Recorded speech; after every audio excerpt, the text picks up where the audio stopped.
I hate the refs. I hate the Eagles. I hate what Dan Campbell has turned football into. There's just nothing good about that Sunday night game. They owe us all money for having to watch that. It was so boring. Fucking painful. Holy shit. That was painful. Yeah, can't wait till the Cowboys show these people what a primetime game looks like tomorrow. You're tuned in to the Red Zone Blitz. Here we go. The home for all things NFL and college football. Ready?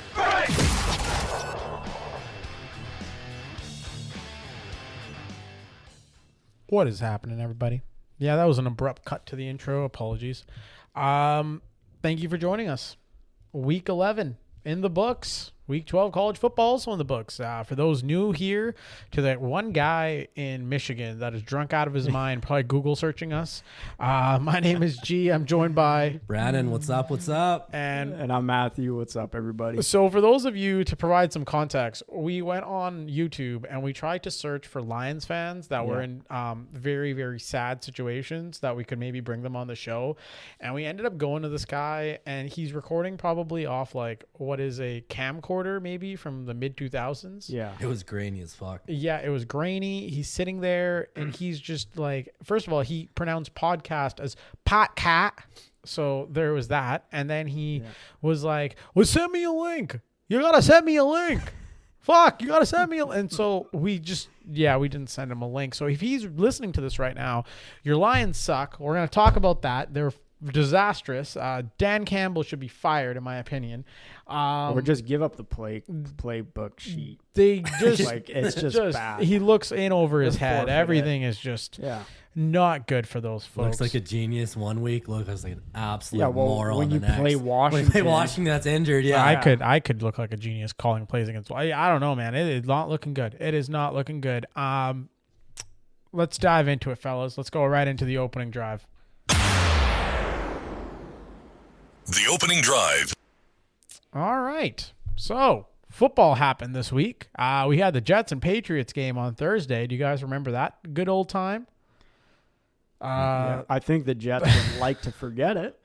The Jets have absolutely no one catching the football for them. So they had John Mechie III, 3 receptions, 45 yards, and 1 touchdown. It was their leader in receptions.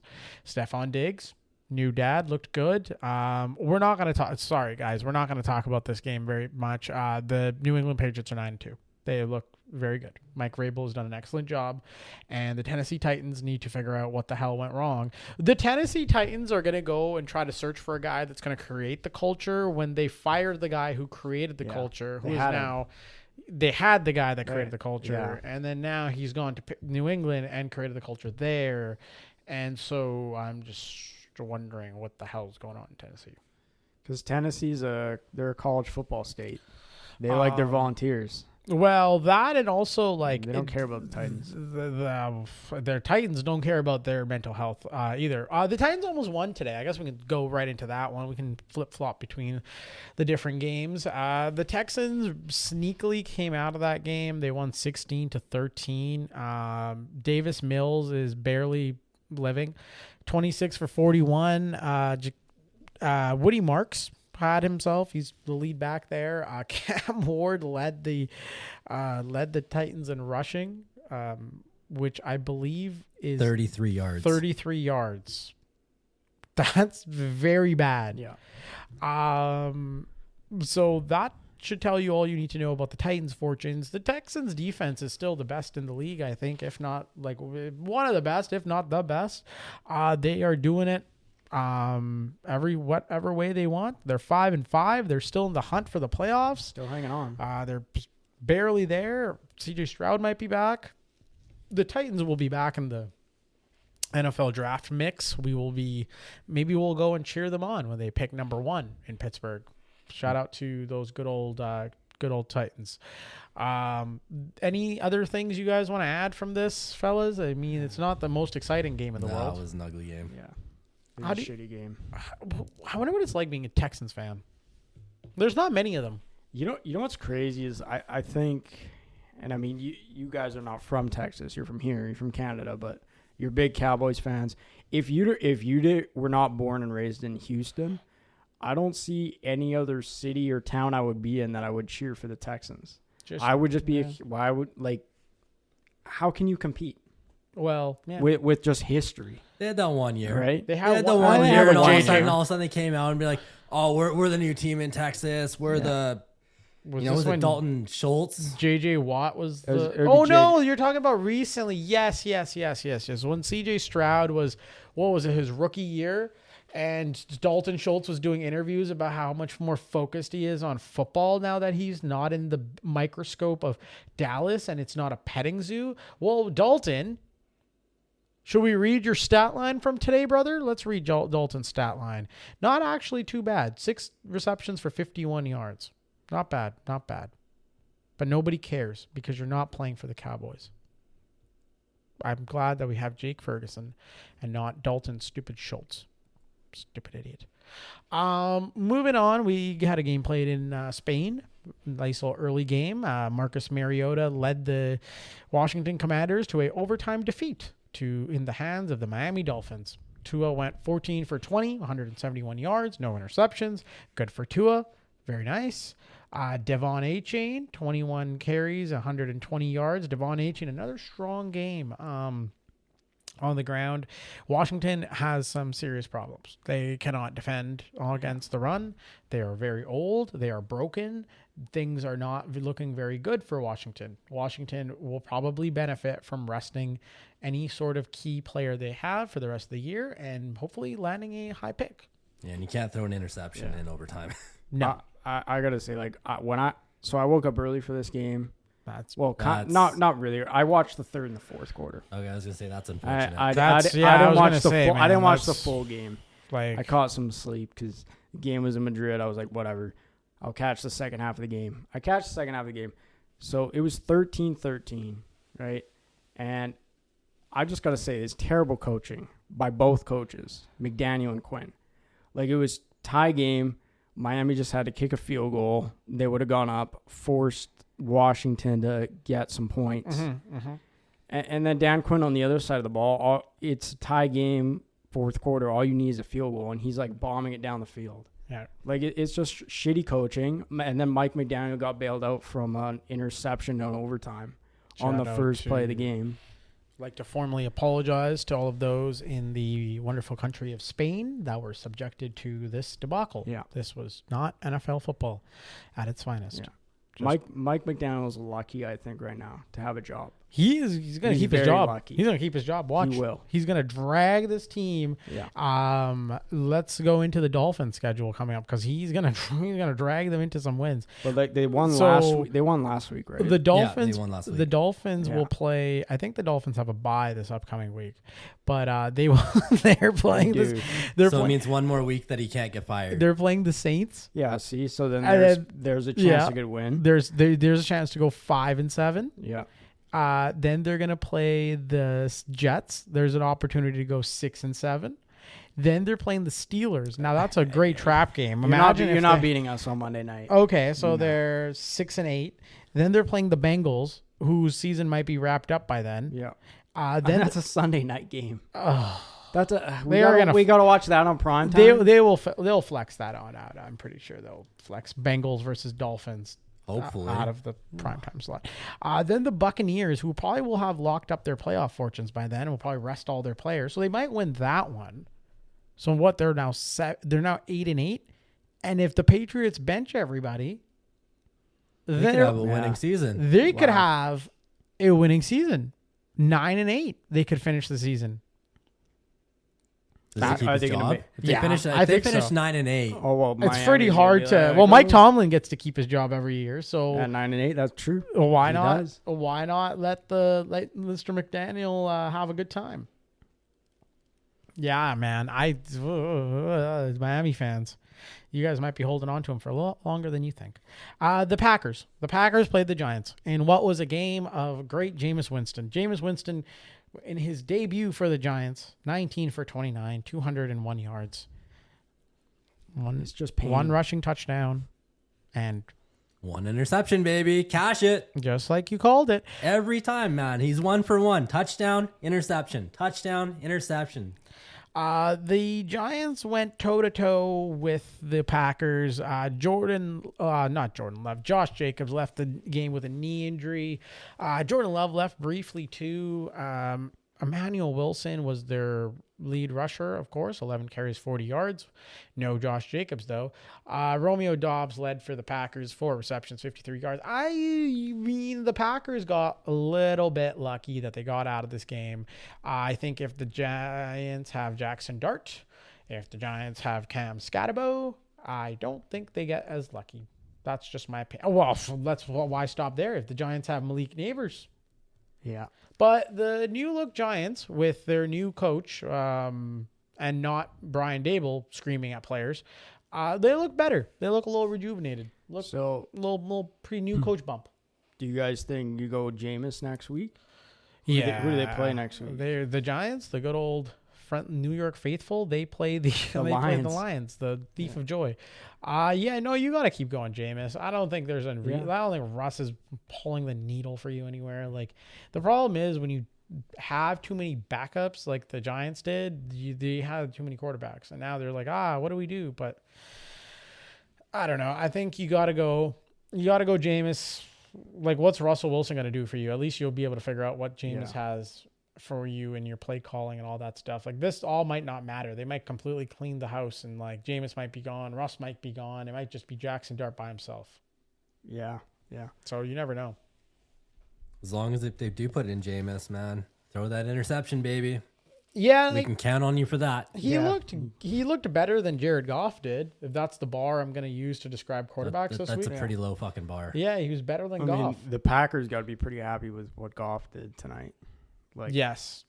They're going to look at it and they're going to be like, we got a chance here. The Packers, if they had lost to the Giants and then the Lions had not lost to the Eagles, they would have been in trouble. But now the Packers are they're breathing a little bit of a sigh of relief, I would say, which shout out to them. Good for them. Way to earn your sigh of relief. Enjoy paying Micah Parsons all that money for the rest of your life. But yeah, Packers 27-20 over the Giants. The Bears beat the Vikings in a divisional matchup. That was a splendid time. Just the J.J. McCarthy show. So J.J. McCarthy was 16 for 32. He was number 9, I guess, himself. 150 yards, 1 touchdown, 2 interceptions. Now the Vikings, for up until the fourth quarter, guys, had 3 points. The Bears had 16. The Bears were winning 16-3 predominantly from the Bears were in a lead from like the second quarter onwards. But the Vikings scored 14 points in the fourth quarter, and the Bears somehow squeaked away with a game-winning field goal. Now, from looking at player body language on the field, looking at other metrics such as like what the receiving numbers look like, it doesn't seem like the wide receivers in Minnesota are too happy, which I don't blame them. Dude, JJ and Justin Jefferson just can't get on the same fucking page at all.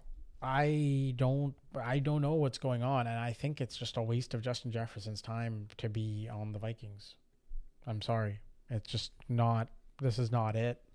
I don't know if J.J. McCarthy is going to be a good quarterback, but they should probably explore the idea of trading Justin Jefferson for a massive haul, because they need to, A, protect J.J. McCarthy if he is their guy. B, they need to figure out what exactly the plan is, because having all of this, having the best wide receiver, I don't know if he's the best wide receiver in the game anymore, but having one of the best wide receiving talents and then wasting him with 9,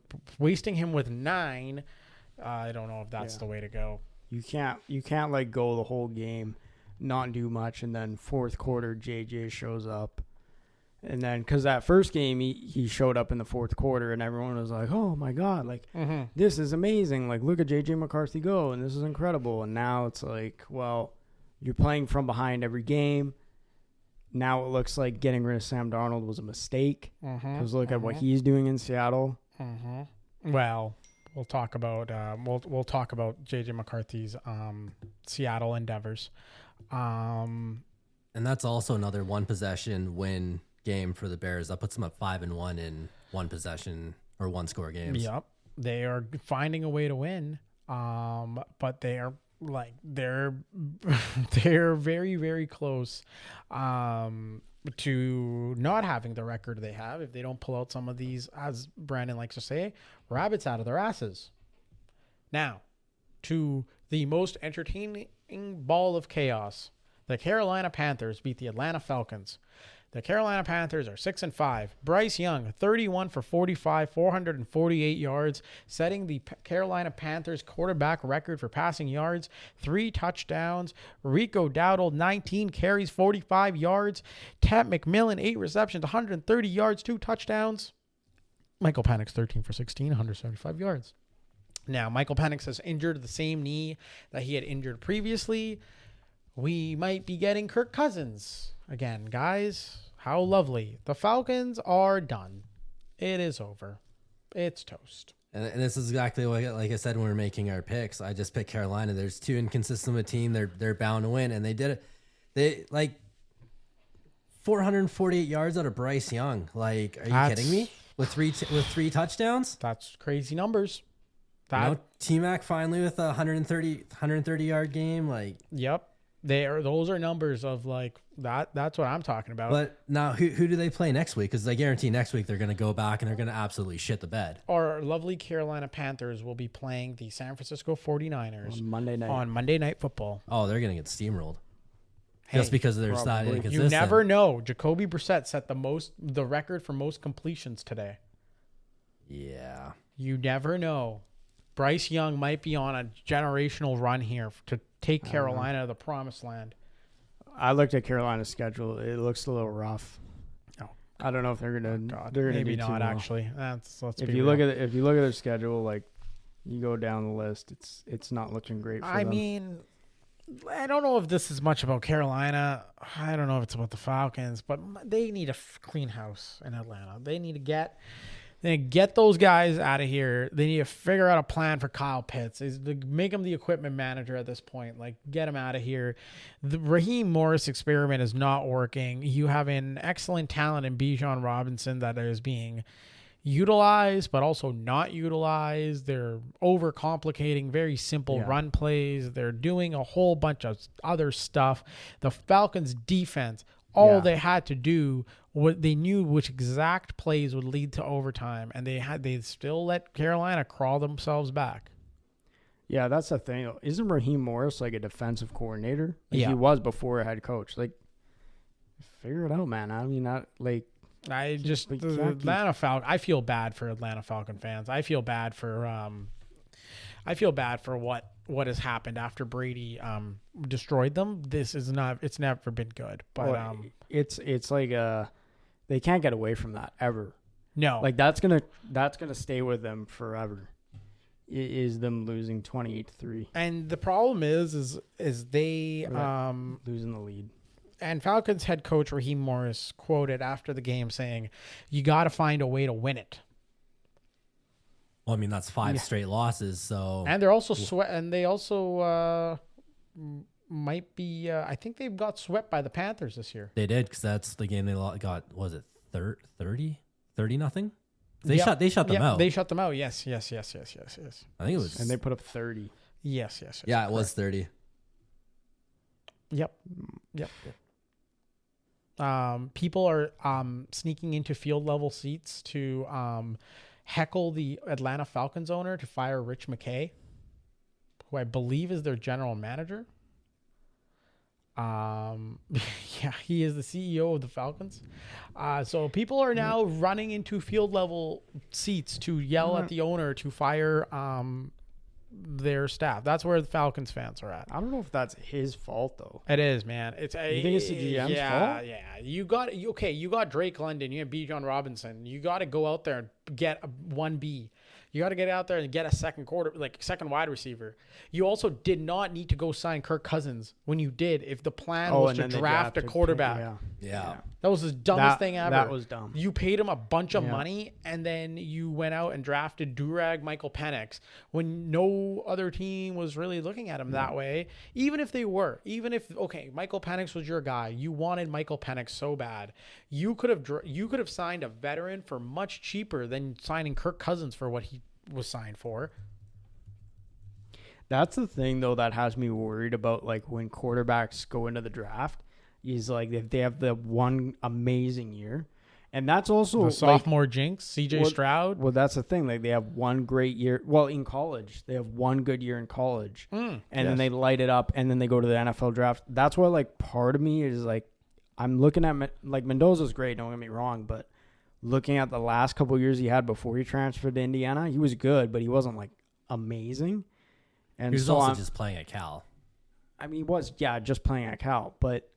I just think, like, is that Coach Cignetti that gets him into a system that's, like, letting him flourish, and then the conference that they're in? There's so many players the Falcons could have used over Michael Penix.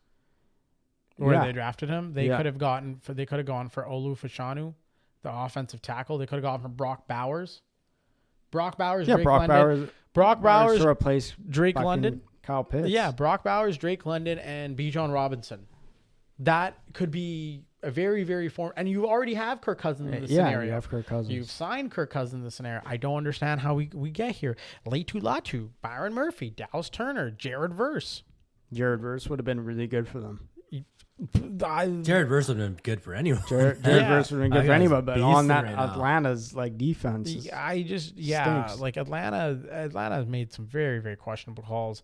Having all said that, but. Anyways, we'll move on from the lovely folks at Atlanta because it's not going to get much better for you guys, unfortunately. I'm sorry.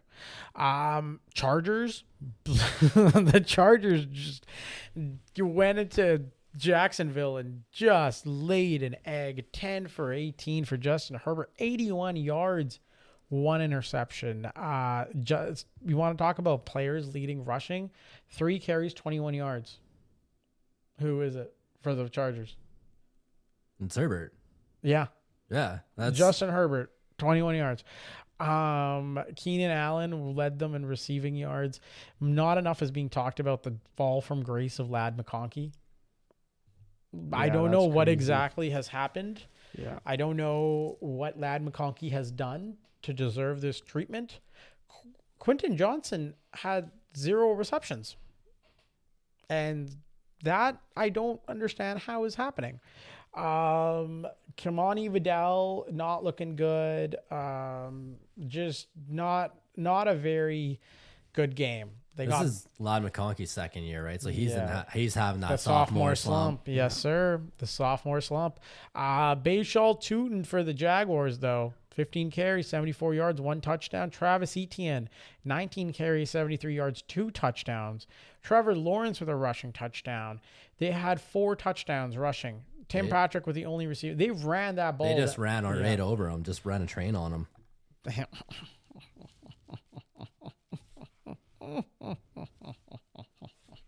What? Good one. Good one. They ran a train on him. 35-6. I'd say that's a fucking train. Yeah. The Chargers moved to 7-4. The Jacksonville Jaguars moves to 6-4. The Jacksonville Jaguars are, you know what? New head coach. They've played well under the new head coach. New system. Trevor Lawrence does not look groundbreaking, but he hasn't been asked to be. I think their defense is not the best in the league, but they make big splash plays and very consistent. But for those people that are like, well, they scored 14 points in the fourth quarter, and that was just a blowout game by then, and Herbert wasn't even playing, so the score's not really indicative of guys. The Chargers kicked 2 field goals. That is it. That is all they did. And they did that in the first half. It was 14-6 going into the half. And they came at a halftime and got destroyed. So do with that information what you will. Does it show like Jolt's presence not being there makes a big, because when we first saw this Chargers team, they were like, I mean, what they started the year like 3-0 or something, when everyone was like, oh, these Chargers are going to win the division. This is insane. And then now Joel goes down, and then if you cannot protect Justin Herbert, you will not be able to have success. That's just a reality of it. You need to be able to protect him. Obviously, not having Joe Alt is a big key indicator of that. So, I mean, hopefully they figure those things out, but it's not looking good for the folks in Jacksonville. They got a bye week next week, so who knows? Or sorry, not looking good for the folks in Jacksonville. Not looking good for the folks in San Diego that cheer for the Los Angeles Chargers. Give them their team back, NFL. Buccaneers and Bills, fellas. Oh, man, what a game. I'll let you guys dive into it. Brandon, what did you see? Just two teams that just went at it. But like I said, at the end of the game, the Bucs, I mean, if the Bucs had Godwin, Evans, if they had Bucky Irving, like this game could have been different. But I mean, they held in there, but Josh Allen had himself a day. Yeah. He almost looked like they ran out of gas. Like they were going, it was like a heavyweight fight. They were punch for punch, and then they just ran out of gas. That's all it was, really. It came down to, you guys ran out of gas. You don't have the three of the biggest playmakers on your team, and the rest of the team can only do so much. I mean, Sean Tucker had himself a game too. Yep, he had himself quite a game. Josh Allen, my days. He had 3 receiving touchdowns, which he threw, and he had 3 rushing touchdowns. So he contributed to 6 touchdowns in this game. The Bills, I think, took it a little personally getting beat by the Miami Dolphins, if it didn't make any sense to everybody. Keon Coleman, though, was a scratch for missing a meeting. Matthew, do you want to talk a little bit about Mr. Keon Coleman? Yeah, I was going to put him in my fantasy. Thanks a lot. So, but it doesn't matter because I guess Josh Allen was like, fuck my receivers. I'm just going to do this myself. Josh Allen ran in and ran all over the Bucs. He doesn't need receivers, that guy. He guy's built different. Bills, the Bucs' upcoming schedule. Let's have a look at it. So the Bucs will go and play the Rams next week. Then they go to play the Cardinals, which is a free square. The Saints, which is a free square. The Falcons, which is a free square. The Panthers, which they should be able to beat. The Dolphins, and then the Panthers again. So not a bad schedule after this Rams game. Cupcake schedule going on. Yeah, not too shabby of a schedule. I think Bucs should easily win their division. They should, but those injuries might factor into them not. Those games against the Panthers are going to be huge. Those are going to be huge games. Those Panthers divisional games, if they have to find a way to win those games, because if they don't, they're in trouble. And the Panthers, I know, will probably have those games circled up on their calendar, being like, all right, this is the game. They're coming in. We got to take care of business. Baker's not going to want to lose to Carolina. No, especially after how Carolina treated them. Yeah. Bills are playing Thursday night. They're playing the Houston Texans, then they're playing the Steelers, the Bengals. Then the Patriots game will be a good test for the Bills to see where they're at. Then they play the Browns, and then the Eagles game, I guess, will be a good one, and then the Jets. So in between all of that, there are some games. Is the Eagles game really going to be a good one? Well, luckily it's not prime time. Luckily it's not prime time. It'll just be Big Dom telling Josh Allen what the best spots are in Philly. Anyways, good old Big Dom. And then finally, the grand finale of our morning games. The Pittsburgh Steelers played the Cincinnati Bengals in football today and got spat on. But they beat the crap out of the Bengals. Their defense had, I believe they had 2 pick sixes. No, they had one fumble recovery for a touchdown, and then 1 pick six. Joe Flacco, not the best game for the aging wonder. Not a very good game. Jamar Chase was left pretty much. He was not a big factor in this game at all. I would not say so. Kenneth Gainwell, 7 receptions, 81 yards, 2 touchdowns. Attaboy. Receiving. It's always great when your receiving leader is your running back. That's always a great sign. Mason Rudolph played in this game because Aaron Rodgers has a broken bone in his left wrist. So I believe Mason Rudolph will also be starting their next game for the Steelers. Yeah, let me just say, yes, as our resident Seahawks, or not Seahawks, sorry, Steelers. Definitely not a Seahawks fan. As our resident Steelers fan, please, yes, enlighten us. What did you see in this game? All right, so the Steelers defense looks like they're back to their old ways. Getting turnovers, getting points off turnovers, totally just fucking up the game. But this offense just has an identity crisis. Like when Rodgers was in there, can't seem to get anything going. Jalen Warren then goes down, and then they just, I don't know, Arthur Smith gets Rudolph and Kenneth Gainwell in there, and then all of a sudden he just makes this amazing offense that actually produces points. So I have no idea. The defense is the standard Pittsburgh Steelers defense, but the offense has a total identity crisis. And then for me, watching Ja'Marr Chase, as an LSU Tigers fan, I love the guy, but I guess him and Jalen Carter just went to the same off-season spitting training camp because they just learned how to spit on other players. And I think that motherfucker, honestly, kind of pissed off right now. He should be fucking suspended for next week. Yeah, suspend him, I say. What the fuck is that? Spitting on my boy Jalen Ramsey. I mean, he should, because when Jalen Carter did it, it was before the first play. So when the before NFL anything happened. So when the NFL said why he wasn't suspended is because they said the game technically hadn't started. There hadn't been a play run, so they counted that as a suspended game. For him. So with that being said, he should be suspended for a game. I don't think there's any. I don't know. A lot of people would be like, "Oh, Jalen Ramsey should keep his cool. He shouldn't punch him." I don't know. The heat of the moment, division rivalry. I don't blame Jalen Ramsey. I don't know if I would have blamed him for punching Ja'Marr Chase. The Bengals are doomed. It's over for the Bengals. It's going to be another season of picking way too high in the draft with way too much talent and then not being able to figure out a way.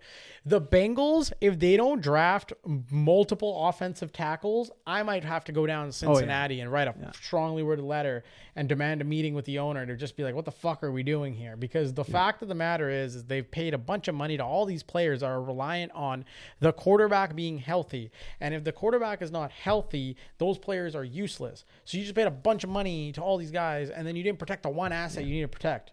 If Spencer Fanu from Utah is not at the top of their board, then there's a problem. No, they honestly should be. They should do what a smart team does and pick as high as you can, trade back, recoup as much assets as you can, and literally draft a whole fucking line. They should be looking at the Texas Tech games. They should be looking at a bunch of these games, like Ohio State, Georgia. They should be looking at all these other schools that have, not Texas, unfortunately, but all these other schools that have great offensive lines and being like, we need to implant a whole fucking line. I don't care you bring the whole folks down from Alabama down on your line, but it needs to be something that works, that protects Joe Burrow. Therefore, Joe Burrow can make passes to your assets such as T. Higgins, Ja'Marr Chase.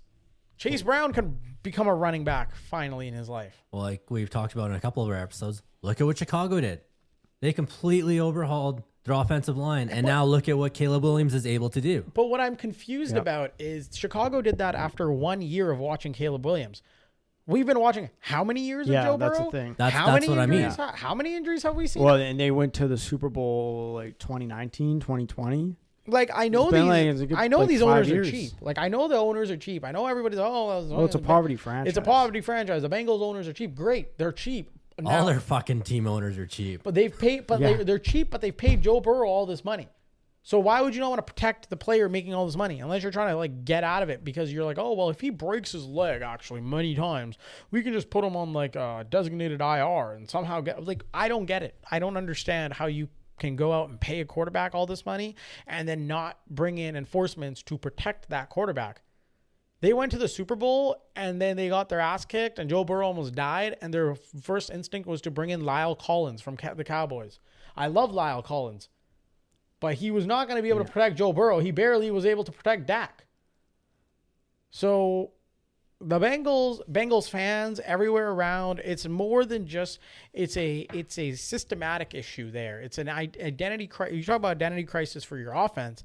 They have a team identity crisis. Their defense, the problem is, okay, let's say they did draft that whole line. Their defense is the worst in the league. Yeah. So they can't. Yeah. They can't draft the whole they gotta draft defensive players too. They're a mess. They have so many holes on that team. Well, that's maybe then you look at it as like, well, maybe we got to get rid of like a T. Higgins. He gains a lot of interest. The problem is the way contracts are structured. They would be dead giving up on T. Higgins. Like if they were to trade T. Higgins, let's run the numbers on the lovely Cincinnati Bengals. My favorite exercise. Also over the cap, fellas. If you guys are looking for this website that we use, overthecap.com, great website. So let's say they were to trade T. Higgins. I don't know.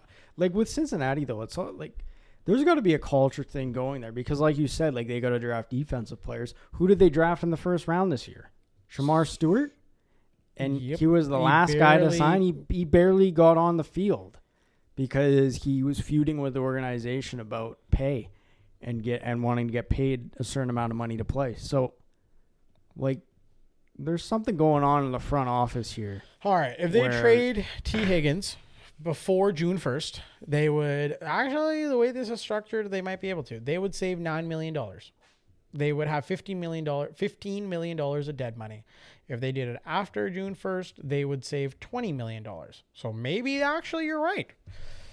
Maybe they do want to trade T. Higgins. I don't know. They would save a lot. The dead money would only be 3.75. Maybe they want to trade Jamar Chase because they saved $19 million in cap savings if they trade him after June 1st. Maybe they want to trade, well, they can't trade Mr. Joe Burrow, unfortunately. He's not allowed. Yeah. I don't think they can do that. Actually. But I mean, also, like, you look at the Bengals schedule coming up. Oh, my God. Patriots, Ravens, Bills, Ravens, Dolphins, Cardinals, Browns. Joe Burrow makes a lot of money, $45 million, and he's not getting paid a lot of money not to play football games. Joe Burrow's a guy that, like, I don't think he's like a Miles Garrett. I want to cash my check, and I don't give a fuck about winning. I think he wants to win. He wants to win. I think he wants to win. I think he got to a Super Bowl. Quarterbacks are different, man. I think quarterbacks, especially elite quarterbacks that are like, they have so much talent, they want to win. Like, well, they make a ton of money already, as it is. Yeah, they're already marketable enough where it doesn't matter for them to lose out on that. But those are the morning games. Shout out to the Bengals. Fellas, we were joined by Seth Irskens, Colts Super Fan. Matthew's favorite team, second favorite team, the Colts. The Colts are 8-2. They're off to a roaring start. We talked to Seth before the season started, and we brought him back. So we're going to throw it over to our interview.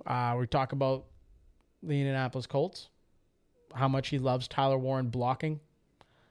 Best play all year. We're going to throw it over to our interview with Seth. We'll see you guys on the other side. All right, ladies and gentlemen, we've got a special guest today. When you think Colts football, the highs, the heartbreak, all those Jonathan Taylor explosions, this guy lives it on another level. He bleeds blue. He's been riding this unbelievable season every step of the way, and he's here to break it all down with us. Colts Super Fan Seth Irskens in the building, people. Welcome to the Red Zone Blitz, Seth. Welcome back, I should say.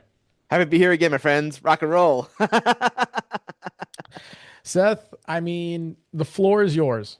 Tell the people how you're feeling now that your Colts are 8-2. Hey, I said at the beginning of the season, I really think Daniel Jones was going to be the guy, and I said trust and believe, and look at us now. We're 8-2, and we got our tight end, we got our defensive coach Louis Anarumo, and we got Daniel Jones leading the way, and JT already leading the MVP conversations, and things are looking pretty good, and it's like we're living the rock and roll life of the Colts blue, man. Oh man, for sure. I mean, waking up like that early for some of those early games and seeing your star running back putting on an absolute clinic must be an amazing feeling. Now, Seth, so obviously when you're here last time, you were talking to G, you know, you're high on Daniel Jones. You were very optimistic, but let's be honest. Did you expect the Colts to be 8-2 right now? And when did you realize that this season was going to be different? Well, about Daniel Jones, to be honest, I actually think I knew he was going to be the deal, but I kind of thought, you know, to myself, I don't know if we're going to have a perfect season, but the fact that we're 8-2 is mind blowing, and the fact that we're doing this well is outstanding. And the fact that we actually have a tight end though, first time in a long time though, since Dallas Clark, which is Tyler Warren, which I'm still enjoying that guy, by the way. And I just think, I'm enjoying all the fan. Everyone has been supporting me, the Colts fans. I was saying like Seth is the reason why the Colts are 8-2 though. I see those comments though, and heck, we truly believe Lou because of it. You very well might be, Seth. You very well might be. I mean, from the very beginning of the season, you were optimistic. So here they are, 8-2. I guess I channeled their inner flow. There you go. Yeah. Yep. So Seth, you had mentioned Jonathan Taylor's obviously tearing it up, and he's going on this whole MVP run right now with 5 3-touchdown games and 10 outings. What's it been like for you? You know, he's pretty much the star player in the Colts. What's it been like watching him just go on these crazy stretches and every week and putting up insane numbers for your team? Yeah, I'll tell you what, man, it's been exciting because I kind of predicted, when I was talking to my friends though that JT was going to have a breakout year, but I never imagined that he was going to be prime JT after all this time though, because coming back from injuries and then this season happened, and then he does an 83-yard touchdown like last week though, and that's a record for him. And the fact that he's making records makes me think sooner or later he will, hopefully this season. I think it's looking like it though. He might dethrone King Henry though. That's amazing, man. That's amazing. How much credit? I mean, Shane Steichen took a lot of heat in the past. I'm pretty much as soon as he's got the job. Other than that one season, he's been on the hot seat from not just Colts fans but around the NFL. How much credit are you giving him for this turnaround? What do you think he's unlocked in this roster that they didn't have before? Well, I love Shane Steichen's coaching methods though, like his aggressiveness, his boldness, and I love his passion for football, and even though he had one rough season last year, the 2024 season, which we won't ever talk about again. But I will say this though, I will say after one bad season and then Gardner Minshew trying to get us in this season, I had a feeling that when you had the right pieces, the quarterback, letting Richardson observe, from learning from either Gardner Minshew or from Daniel Jones' perspective, even though Richardson is currently on IR right now because of that head strap issue though that he had. Yeah. But I still believe in Richardson, but I still think learning from the pros like Daniel Jones or Gardner Minshew, and I think Daniel Jones is the right key to it though.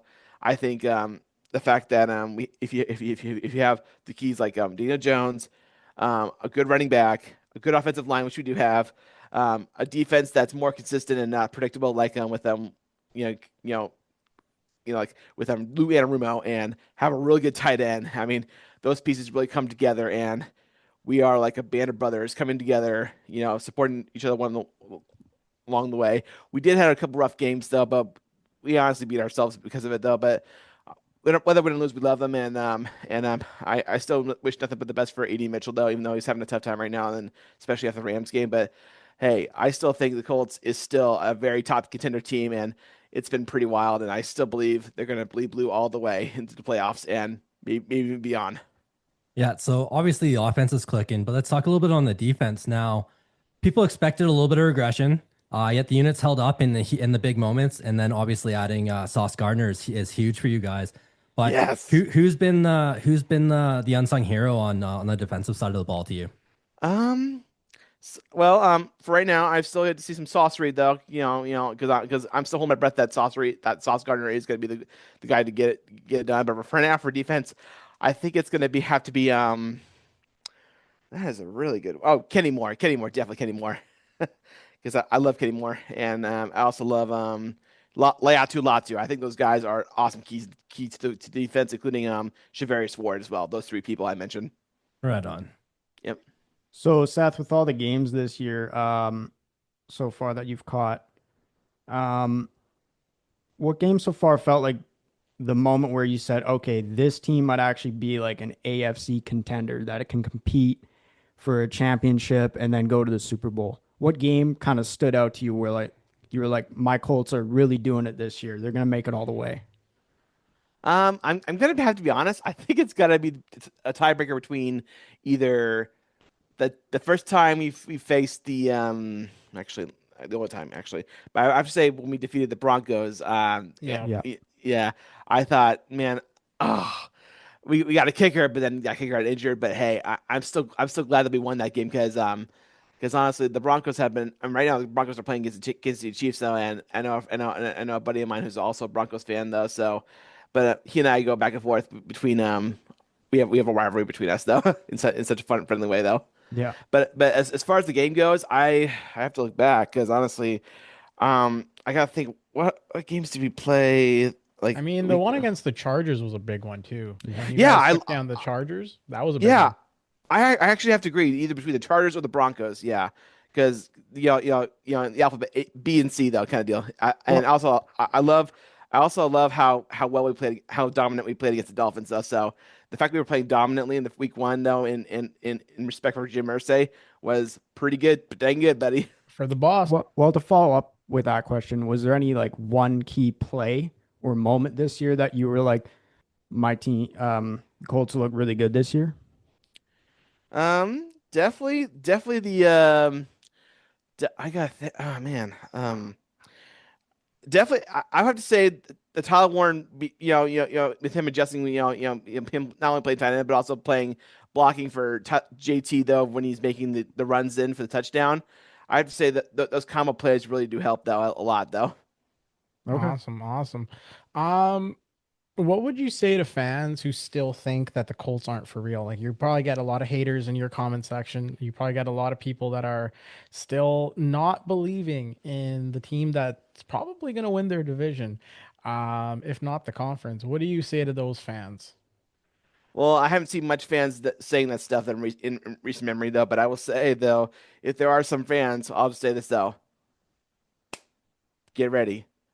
When the Colts come back from the bye week, whether win or lose, and I think whatever happens next, be surprised and expect the unexpected. Because I think, not hold my breath, though, but I'm hoping when we get in the playoffs, we're going to be blue and be tough as the horse. There you go. The whole league's on notice. I hope everybody that doubts the Colts heard that one. That was straight from Seth Irskens. Let the naysayers know. Nay on them, Seth. Love it. Hey! There we go. Yep. I had to get some water for a second. No problem. Yep.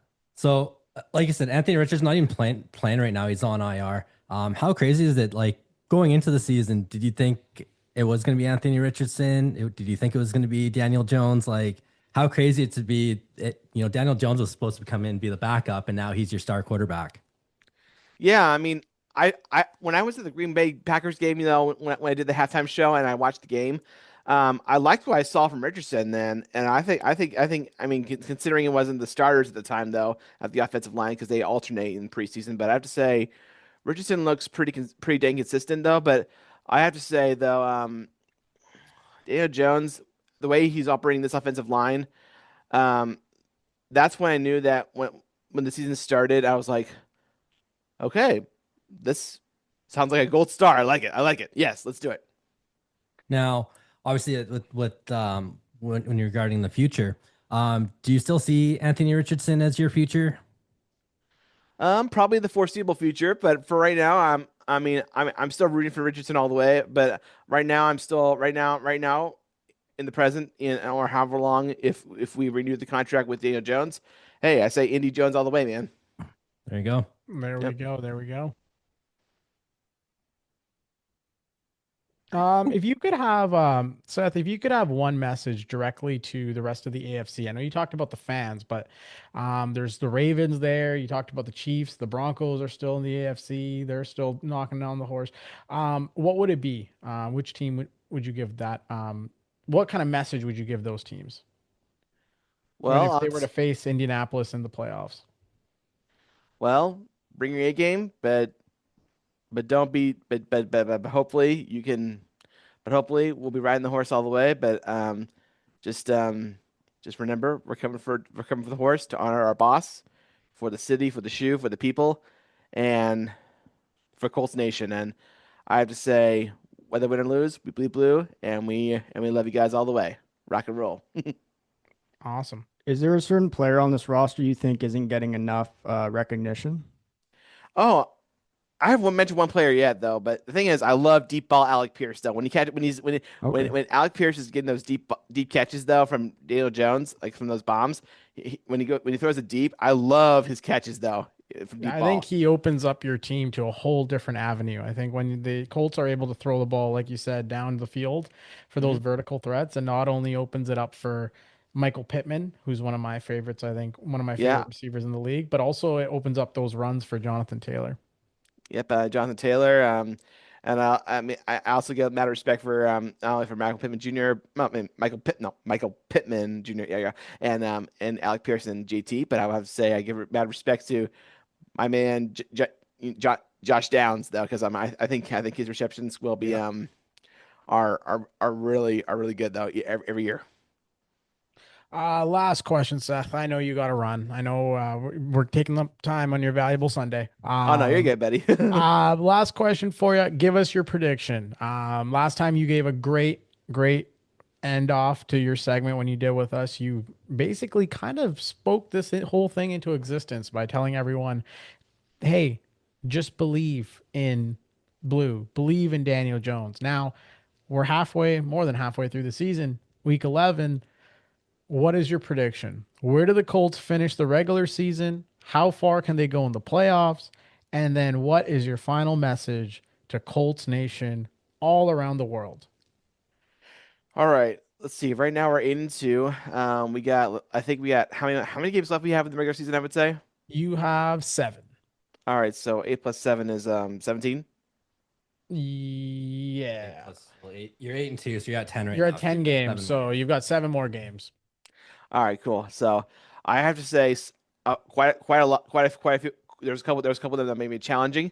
I know that the game against Kansas City might be a little bit of a challenge, but I'm looking forward to the 49ers game. But I have to say, for the teams out there, watch out. We're coming for you, and just remember, play your best, play hard, and for Colts Nation, believe, because I think as far as where we go, I think we can. I'm predicting this for the AFC Championship game. It's gonna be Buffalo Bills versus Indianapolis Colts. Bang! There you go, ladies and gentlemen. He's knocked in the prediction there. Josh Allen versus Daniel Jones. Go ahead, Seth. I have to say that'd be the true bleed blue of the AFC though. That'd be awesome. That'd be blue everywhere. Mm-hmm. It would be just people would be going nuts. Bills Mafia versus Colts fandom, the Colts crew. So it'll be good. You know what? I wouldn't be opposed to that. I'd love to see the Colts make it down to Buffalo. I guess they would be playing at home. You'd be playing at home. You'd be playing at home in that game if it were to happen. So I'd be a happy man. Out the way. Awesome, Seth. We really appreciate you joining us. You're a super busy guy. You're doing great. And once again, we're really happy to have you on the show. And I think we're gonna get you one more time before the playoffs, just to get your playoff preview and see where all the things shake up. So we really appreciate it once again, Seth. Where can people find you on YouTube, X, Instagram? Share some of those details. Yeah, you can find me on YouTube on the YouTube channel, The Flow with Seth Irskens and Friends, which is the blue logo with the smiley face, though, which has over 6,000, almost 6,500 subscribers. Well, soon to be 6,000.6K subscribers. On X, you can find me at Ice8859. I don't have a Facebook page, but I do have an Instagram page, Blue Eyed Seth, and TikTok I have The Flow with Seth. So you can find me in those pages right there. I mean, I do have Facebook, but I don't know how to get my personal information out. Awesome. No, we really appreciate it. Ladies and gentlemen, that's Seth Irskens, Colts Super Fan, basically telling us the future before we even get to it. Awesome, Seth. Thank you once again for joining us. And we'll be staying in touch with you. Sounds Thanks, good. Seth. Thanks, you're welcome, guys. Rock and roll. All right. Thank you, Seth, for joining us. It was a pleasure, like always. Great time. What do you guys think about the good old Seth Irskens and the Colts? Well, we weren't here for the first interview when you just had it, had him at the start of the season. But it's funny because if you go back to the episodes, I mean, we all shit on the Colts. Yes. Matthew shitting on the Colts. Matthew shit on them more than some. Yes. Right after that interview is when I turned heel, and I said, you know what? You did. I did. I went and I said, you know what? Seth changed my mind, and I mean, I look like a genius right now. That and your Rams pick, you are cooking. I am. But no, it was good hearing what he had to say about the Colts and what they're doing. And I mean, the Colts have been I mean, a surprise to some. They've been a dominant team at times. Jonathan Taylor is just unstoppable. Yeah, he's looking like an MVP right now. He's insane. Tyler Warren, all jokes aside, looking very good. Looking like they got the piece they need in the middle there. Yeah. But yeah, on a more serious note, I guess it's also very fascinating and great to see how football opens the door for somebody like Seth. Like, I think he's able to create content. He's able to, like, from simple videos that people shared like weekly, like maybe people shared it as a joke, maybe people shared it to laugh at him or troll him or whatever, but he's able to be NFL fan of the year. He's able to perform at halftime. He's opened up so many doors for himself and his family that, like, he's got notoriety amongst the people that he works with, amongst his community. So, I mean, major props to, I think, not just Seth, but also the community of football that has, like, embraced him and, like, really uplifted him. And I think the Colts have done a great job of embracing it. And, like, there's sometimes teams can be delayed in terms of, like, they don't catch on to the trends fast enough, or they don't figure it out. But I think the Colts, for all their warts and all the other stuff that they do, they've managed to capitalize on, like, promoting Seth and being like, oh, like, this is our fan of the year. Like, look how awesome this is. And this is our Colts. This is our team. It has really kicked off. So major props to Seth. Absolutely. Moving on to the afternoon games, fellas. The good old 49ers, talk about belt to ass, went down to the Arizona Cardinals, took care of business. Jacoby Brissett at 47 completions.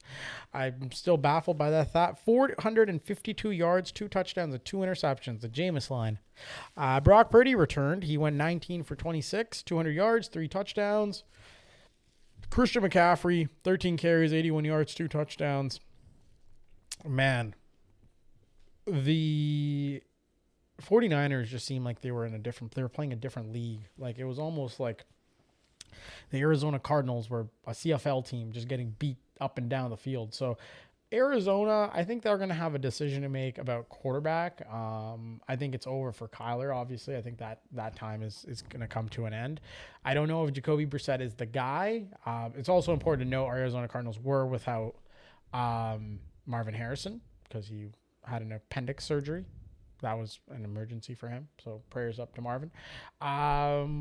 But I do think also at the same time, like, they don't have a run game right now.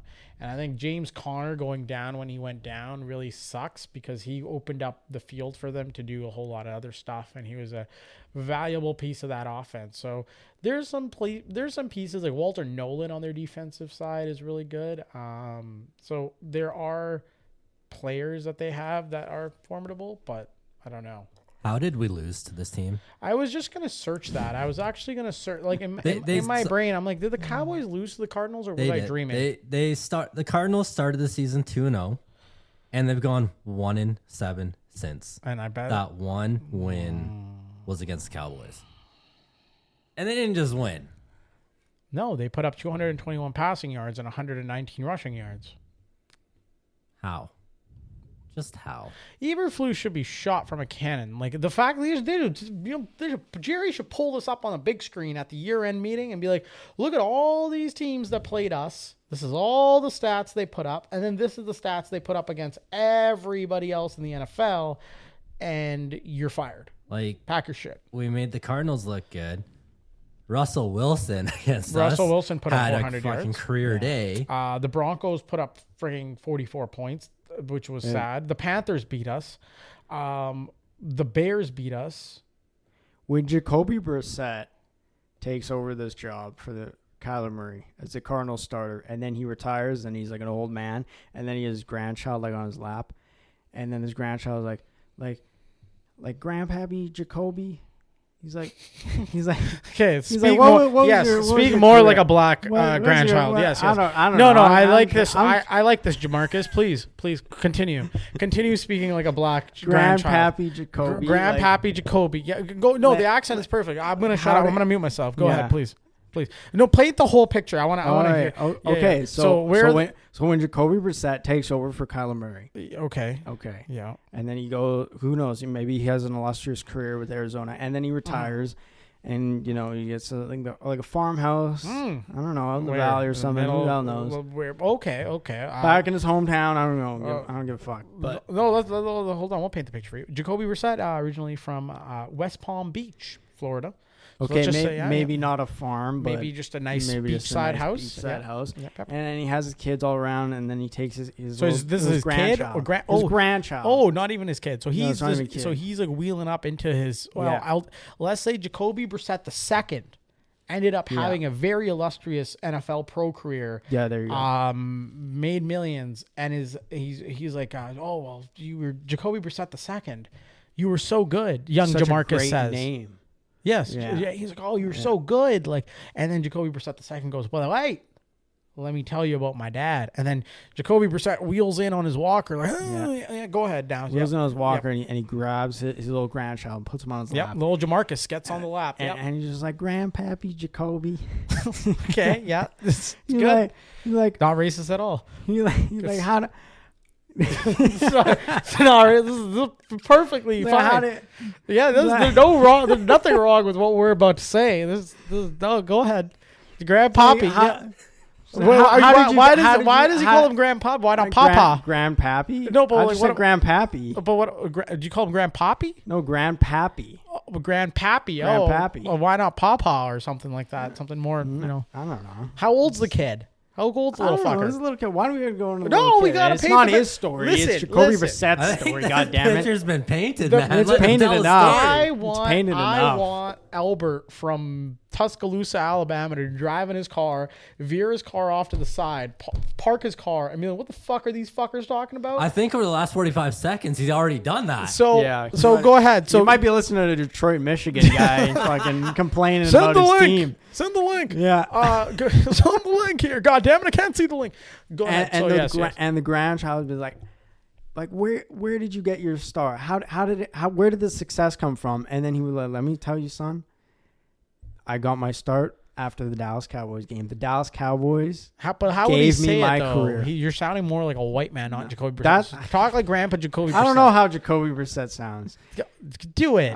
Do the little bet. Come on. I don't want to do the bet. Okay. Now suddenly he's politically correct. Now when he's well, I turned off my Jerry Jones dial for okay, but I know I agree with you. I do think. And he just who started my career? It was the Dallas Cowboys. Well, son, they revitalized my career. I was playing on them goddamn goddamn Cardinals, motherfucking dumbasses.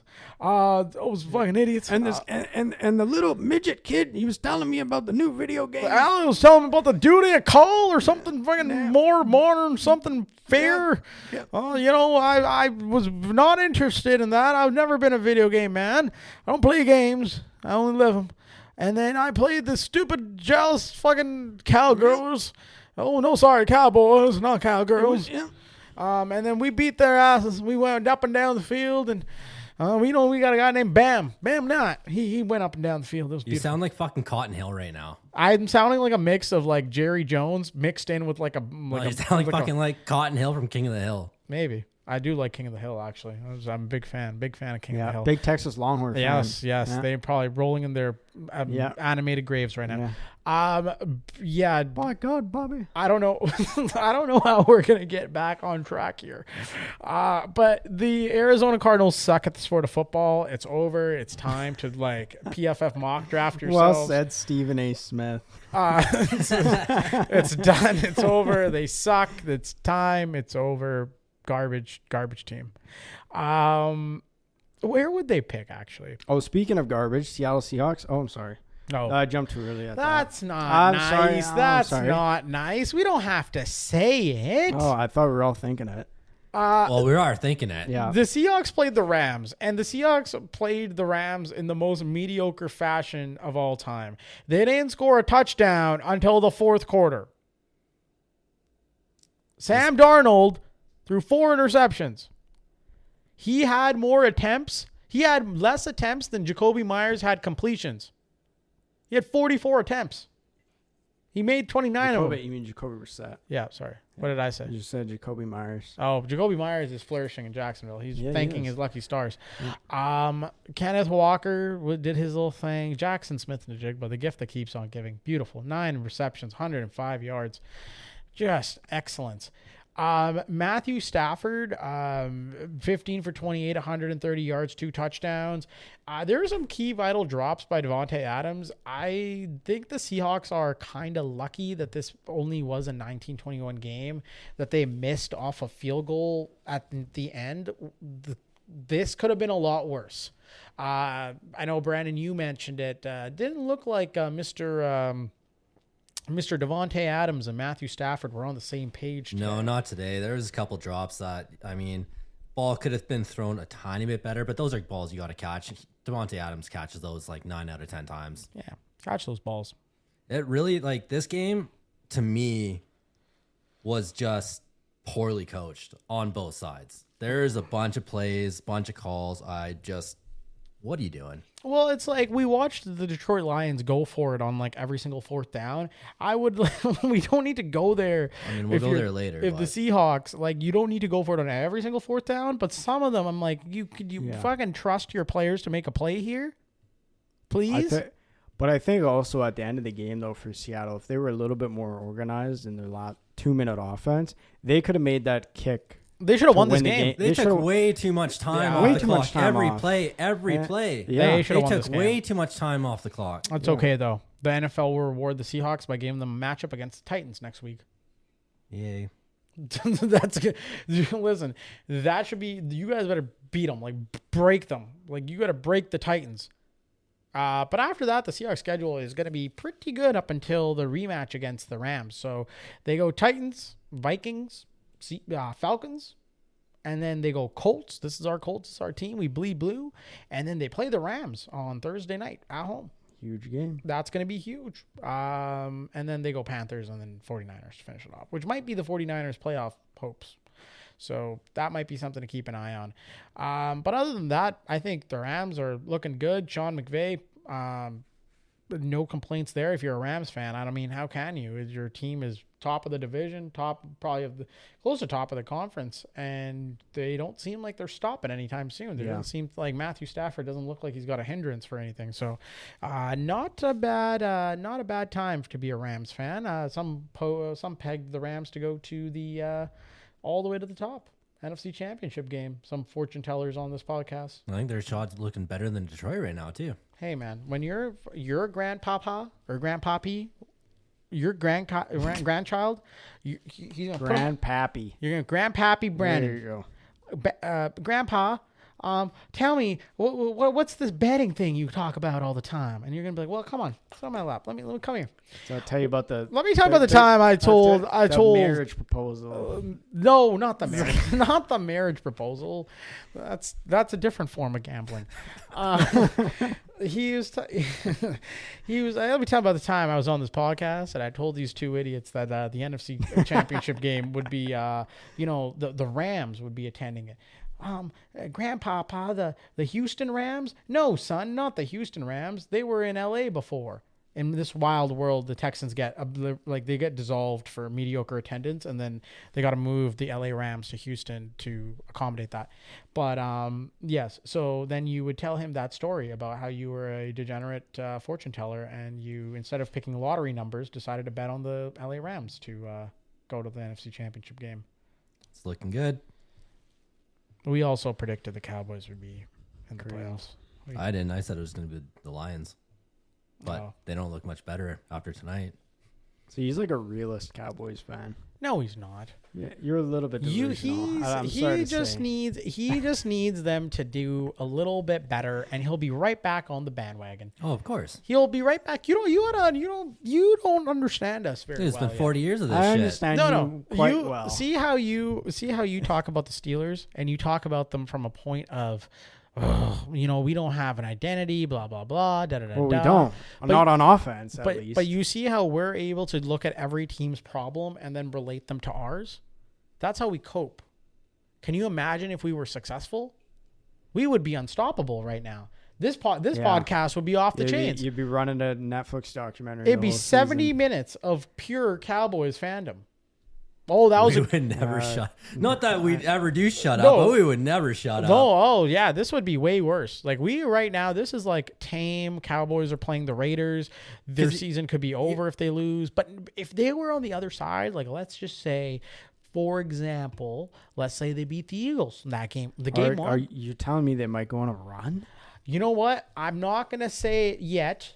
But if they beat the Raiders and somehow, they can beat the Eagles. I saw the Eagles, what they can do, and it's not much. And then they beat the Chiefs. Can you imagine? 1, 2, 3. Suddenly you're 6-5-1 going into Detroit to play the Lions, coached by Dan Campbell, who have the play calling abilities of I think a potato could call better plays. And then you beat the Lions. And then you go into Minnesota where J.J. McCarthy, let alone reading a defense, I don't even think he can read anything at this point. I think 9 is the only thing he sees. You go home, your Vikings come in, you take care of business. It's not on the road. There's no weather elements. And then the Chargers come to town. No Joe Alt. Justin Herbert's broken by then. He keeps getting sacked. Yeah. He's getting sacked out. Who's the backup quarterback?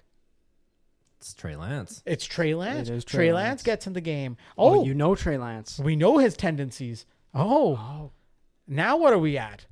We're at Washington. 1, 2, 3, 4, 5, 6. 6, and we're 9-5-1. And then you have Washington. And then the Commanders on Christmas without Jaden Daniels and without anybody playing for them, with no wide receivers. Easy dub. And you know Trump's going to be there. Of course. 10-5-1. Calling the game. 10-5-1. Go into New York, January 4th. Bang, 11-5-1. And just like that, we've booked ourselves a first-round exit, probably against the Buccaneers. Probably. And there it is, ladies and gentlemen. But you also got to think, so we've got 30 years since we've been relevant on the football field. You got to think, that's 30 years of every single fan base shitting on us, memes galore, everything. The day. You don't want to be. The day. I mean, it's been 30 years. I don't know when it's going to come. We keep saying next year. It's been 30 fucking years. But when that next year does fucking come, oh, man, we are not going to shut up. Guys, every fan base is going to have nightmares for the entire season after. I'm going to get pigeons and I'm going to put memes, print them out, roll them up into little pieces of paper, put them in the claws of the pigeon, and I'm going to launch them at all of your houses, every single one. You should just launch it's going to be your you should launch it at like Philadelphia cheesesteak restaurants. I'm going to make it so that every single Philadelphia establishment that serves cheesesteaks knows that the Cowboys won the Super Bowl. I'm going to prank call order thousands and thousands and dollars of cheesesteaks and not pick them up. I'm going to put all those orders under Big Dom. I'm going to use his legal student loan name and put all those orders under them. I might very well legally change my name to Dom DeSandro. You look like a Dom DeSandro. I might legally change my name to Dom Little. I'm gonna actually do it to Little Lil Dom DeSandro. You know what you should do? You should order a Philly cheesesteak if they win. I would never eat that. But then like call them and be like, could you actually change the steak to lamb? Oh. Little CD lamb. Lamb. Oh. And they'll be like, we don't have lamb. And they'll be like, yeah, but we do. We got a CD lamb. And then hang up the phone. This is CD's nuts. Yeah, boom, see? Like that, I was going to say this is one of your worst dad jokes, and then Brandon saved That's you. That's not that bad of a dad. Thank you. Brandon said, see these nuts. There's a dad saving me there. Yeah, there's a dad knowing that the dad joke has gone off the haywire. And he brought it right back. Speaking of dad jokes gone off the haywire, speaking of Travis Kelce, is Taylor Swift pregnant? What's going on in the Chiefs line? I don't know. We need another Taylor Swift rumor. We need something. Yeah, she's not relevant anymore. I haven't heard her. Maybe we can get on our brother's podcast and we can talk about how we're out of a playoff spot. The Chiefs fall to the Broncos, 19-22. Beautiful. The Chiefs are 5-5. The Broncos are 9-2. It is quite a time to be alive. Bo Nix had himself a game. Patrick Mahomes also kind of had himself a game. J.K. Dobbins on the IR. R.J. Harvey got a lot of carries. I'm sorry, Travis Kelce. You did lead the team in receptions. I'm sorry. It's okay. Guys, Denver, a bit of a wagon. At home. They've won, 8 straight now? Yeah, that defense. They're looking pretty legit. Is there an answer to the Chiefs' woes and problems? They can't add anyone. I think Travis Kelce needs to have another sideline blow up at Andy Reid. We haven't seen that in a while. Yeah, I haven't seen him threatening to punch his coach in the head. Yeah, that's a good point, actually. There's not been many of those, unfortunately, for Kansas City Chiefs fans. I mean, I don't know. The Chiefs' schedule going forward, fellas, they play the Colts, they play the Cowboys, they play the Texans, they play the Chargers, Titans, and they play the Broncos again, and then they play the Raiders.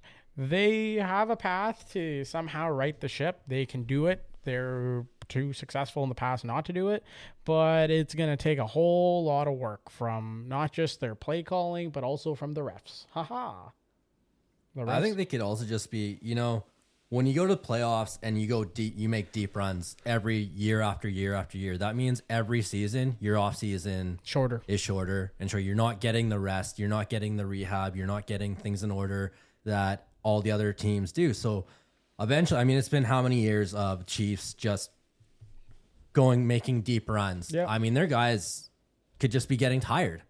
Yeah. But this year just has not looked like, they just have not looked like the Chiefs. They need a running back.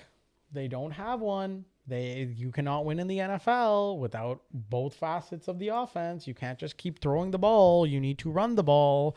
So they're going to need to get a running back. They're going to need to figure out how they can either draft one, get one, find one, create one, make one, whatever they want to do. But they need a running back. Ravens against the Browns. The Browns almost did it. The Shedeur Sanders debut. Almost did it. Oh, Dylan Gabriel went down with what it looks to be a concussion. Shedeur Sanders came in there, finished the day not too shabby, had 1 interception. But you know what? For a guy who didn't have first-team reps, pretty good. Mark Andrews pulled off the biggest heist of the night, doing a fake tush push into a end-around, wrap-around run. Brandon particularly enjoyed that. That was a beautiful play. That was a beautiful play call. I know Steelers fans are very much rejoicing the Ravens win today, making their playoff chances just a little bit tighter than they would like. Yeah, not great. I don't know. Lamar didn't have a great game. 2 interceptions, 193 yards. Derrick Henry looked like his old ways, over 100 yards and a touchdown, but both of Lamar's interceptions were deflections. Like it wasn't like him. Like that was it Keaton. Like he went right off his hands and goes like 6 feet in the air straight up and just lands in the other guy's hands. Like there were some plays though. Like what was Lamar's injury? I don't know. Because like there were a lot of times where I felt like he could have just ran around, got out of the pocket, and he took a couple of sacks in this game. Got hurried, made some bad throws, like knee soreness. So it could be mobility issues. I think there definitely is a little bit of mobility issues there for him. But then it's also funny. See, like the Chiefs were just kind of shitting on the Chiefs not being the Chiefs. They're 5-5. The Ravens are 5-5, but their trajectory looks a whole lot different. Yeah, and some of that has to do with their division too. Like last year, the Chiefs were able to make it in with not the best record in the world because their division wasn't as strong. The Ravens' next few games are actually pretty favorable for them. They've got the Jets, they've got the Bengals, then they've got the Steelers at home, then they've got the Bengals again, and then they've got the Patriots, Packers, and Steelers. So they have it's almost like both the Steelers and the Ravens have their cards in their own hands. Like there's not much outside factors, and kind of the Bengals too. The Bengals, if they had won today, probably would have been right in the race for this one playoff spot that you guys are all battling for. But I think now it's a race between the Ravens and the Steelers, and it'll be interesting to see which team pulls apart. It's probably going to come down to the Ravens-Steelers games. Those two games, depending, if there's a split or if one team gets 2 wins over the other, that's probably going to be the deciding factor. So even there's a lot of games in the last week of the year that are going to be dependent on the playoff picture. Yeah, in my opinion. Sure. It's going to be really close, as it usually is. The Steelers the last couple of years 9-8, so yeah. But I don't know. We'll see. The Ravens, I think the Ravens, they might be battling injuries, which might hold them back a little bit. But then again, the Steelers are doing the same thing right now with Rodgers and Warren, and they're banged up in the secondary quite a bit. But they got Asante Samuel Jr. as well. They didn't activate him today because he's not ready yet. Mm-hmm. But I think he would be ready next week. So hopefully, because I know Darius Slay is a little banged up, it might look pretty good for them. So we'll see. Yes, sir. Yes, sir. Before we go into the final game of our glorious times, we had an opportunity to talk to Joel Norris from Pigskin Frenzy to discuss all the lovely Week 12 college football matchups that happened this past weekend and all the college football playoff implications. So let's throw it over to that interview, and then we'll see you guys back on the other side to talk about the disaster that was Sunday Night Football. Week 12 delivered an absolute bundle of chaos for the college football playoffs. Alabama upset at home, Oklahoma rocketing into the playoff picture, A&M pulling off the biggest comeback in school history, Georgia hammering Texas, and the SEC chaos machine now threatening to send 5, maybe 6 teams into the college football playoffs. So to break all of this down, we're bringing in the college football prodigy all the way from his show, Pigskin Frenzy, Joel Norris. Joel, how you doing? Man, I am fired up to be back on the Red Zone Blitz podcast. I've been waiting. I was like, man, I'm wondering when they're going to invite me back on. I was waiting in anticipation. And then when I finally got that message, I was like, man, here we go. I'm back. Sir. I'm ready to go. Yes, sir. Diving right into it. But before we do all that, Joel, where can people find you? If they don't know, let them know. Absolutely, man. X and Instagram is at pigskin_frenzy. You can find me on there. Follow me on those social media platforms. There's also YouTube, Podbean, Spotify, Apple, all platforms.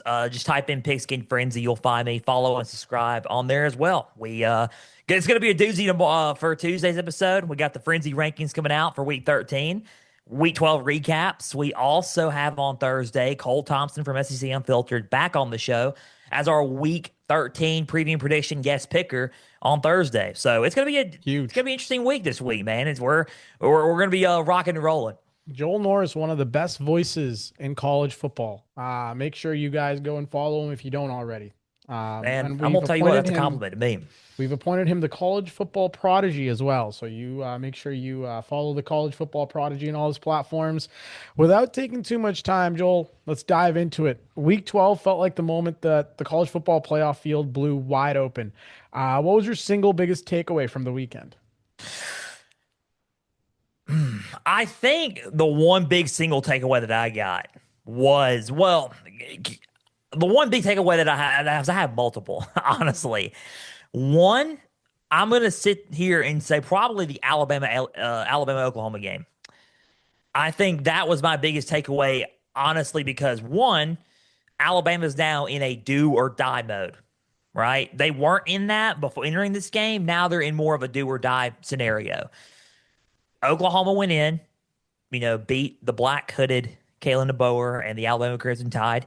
I don't know if y'all know the magic about that hoodie, but it's pretty significant. He wins a lot of games with that black hoodie. They call it the black hoodie of death, I think is what they call it. Yeah. Or the death hoodie for Alabama or whatever. But anyway, a little joke there. Bama's good, and I don't think I'm not going to sit here and say that Bama's, they're done. That loss that concerned me until something happens in 2 weeks or technically next week when the Iron Bowl.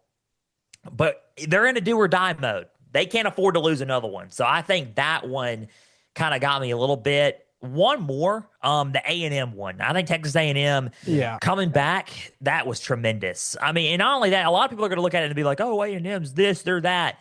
I don't look at it that way.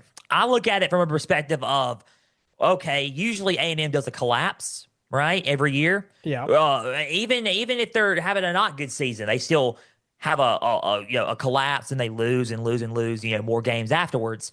For this one, it was, okay, they're collapsing, and then here we go. They come back and they win. It showed resilience, and it showed that A&M's, they're pretty for real.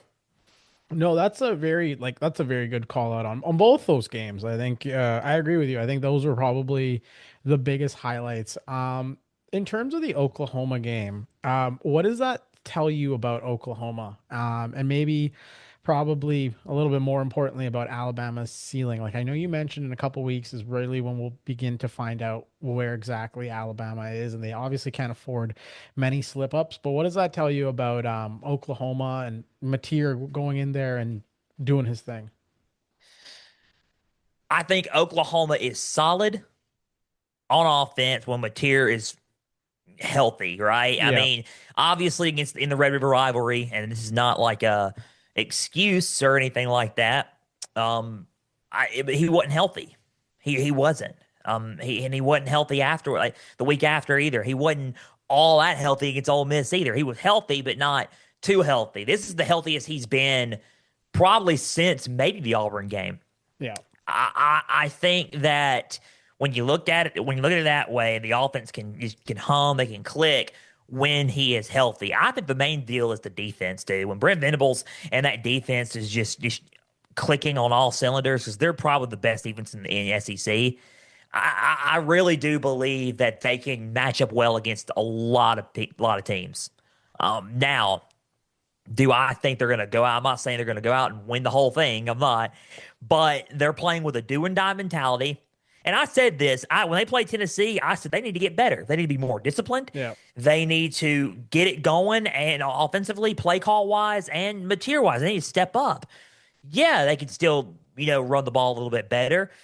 Yeah, there are still some instances where they can probably play a little bit better on offense, even when Mateer is healthy, sure. But they played a lot better on offense. Not only that, their defense is just gritty. And I think that's the main thing I can take away from Oklahoma. I mean, honestly, they're in a do or die mode. I expect them to win out, to be honest with you. Yeah. I don't really, right now, I don't see LSU and Missouri beating Oklahoma. That's a spoiler, maybe, for Pigskin Frenzy on Thursday. Yeah. But I'm leaning towards OU. So we'll see. No, fair enough. Fair. And I know you mentioned the Red River rivalry, and obviously we have some Longhorn fans on this show, and I know Brandon's itching to talk about Brandon's itching to talk about this Longhorns game where Georgia basically just beat them up and down the field. I'll throw it over to Brandon. Hey Joel, how's it going? Brandon, man. Look, I'm sorry. That's all I have to say. It was not a good day, man. Like, I'm all for chaos. We wanted some chaos, but the wrong chaos prevailed, because obviously we just talked about Oklahoma winning. Yeah. And then the next two we're going to talk about aren't going Longhorns fans' way either, because look, Georgia looked like Georgia. A 35-10 demolition of Texas. I mean, do you think Georgia is the best team in the SEC now? That's tough. It's debatable. I think A&M can give them a run for their money, but I don't think A&M's played anybody like Georgia yet. I think that's a question right there that could be answered in Atlanta. I think Georgia is and this is kind of weird to say this because they're a rival. I think Georgia is the biggest Auburn fan heading into next weekend. They are the biggest Auburn fan. If they want to go play for a conference title, which Kirby Smart, and I quote, "We do." I mean, he basically paraphrased it. He said that last night. We do. I would love a shot at the conference championship again. I think that, I think that they're the biggest Auburn fans next week, and I think they could probably compete with A&M. I don't think A&M's a good football team, and I'm not saying that they're not. They are a really good football team. Mike Elko's doing a great job in College Station. I just don't know if they played a team like Georgia yet. I don't know. I'm going to throw my hands up there. This was a Pigskin Frenzy game, by the way. Georgia, Texas. Brandon, you can cover your ears on this one. I did pick Georgia to win the game. I heard. I thought it was. I thought they were going to cover. I just did not see. I just hit the kryptonite there. And shout out to George Reister from the Unafraid Show. He was a great guest picker. I just thought that Georgia was just. It's the kryptonite thing, if that makes sense. Bama, Georgia has kryptonite and it's Alabama. Texas has kryptonite and it seems to be Georgia. You know what I mean? Yeah. So no, I mean, he did say Georgia was going to BTA Texas. Yeah. I heard. The belt was out. The belt was out. It was being whipped. Now, what does this loss also say about the state of the Longhorns, and more importantly, what does it say about Steve Sarkisian? Now, look, as a Longhorns fan, I love what he's done to revitalize this program. We had some dark days under Charlie Strong and Tom Herman. I love what he's done. I love how he's recruiting, but he just can't win these big games. Like, he is now he's 2-12 versus top 10 teams. That onside kick, like, he just gets out coached in these big games. Like, I don't know. Like, is he the right coach still, or is his? I mean, I know he signed an extension. His buyout's huge. Not that's a problem for Texas, but what do you kind of feel that this loss says about him, and more importantly, the state of Texas football? Overall for Texas, and look, I picked it. Honestly, if anybody, you guys have most likely listened to my show the whole way through, especially before the season. I mean, what I said about, I've got calls right. I've gotten calls wrong. Obviously, I said Fernando Mendoza was going to be on Heisman watch. And I said that in September. Now look at where he's at. You know what I mean? He's blowing it up at Indiana. I got that one right. I said Texas was going to be the number one team in the nation. They lost to Ohio State, and it kind of just went downhill from there. You know what I mean? Yeah. And I was wrong on that. I thought Texas was going to be an SEC champion. Win the SEC, the whole conference, and then go to playoff, number one team, all that. I thought that was the case. I think that Sarkisian, to me, is, and this is going to sound weird to say this, still the right guy, because he has won more than he's lost. I know he hadn't won, quote unquote, the big games. I still think there's potential for him to win a big game. Yes. I mean, technically he kind of has, if you want to look at it from like Arizona State, right? He won that game. I know it was okay. They you know what I mean? Playoff, Arizona State. Yeah. They still won that game. I count that as a big game for me. But if you want to look at it overall from a perspective of just the team, look, the offensive line, there wasn't even hardly any good offensive line play this year for Texas. I think it's definitely been the kryptonite. I think if you boost the offensive line, get a few more weapons around Arch, and keep developing Arch, we'll see. I think Texas can come back even stronger, and we'll see. I don't know. I'm not really, and this sounds weird to say, I'm just not ready to give up on Sark yet. Now is Sark ready to give up and go elsewhere? Hint, hint. On Sunday, then maybe. Who knows? That's on Sark. Look, that website, all that stuff. There's no way that didn't just come about. You know what I mean? No. Oh, that's not true. That headline's not true.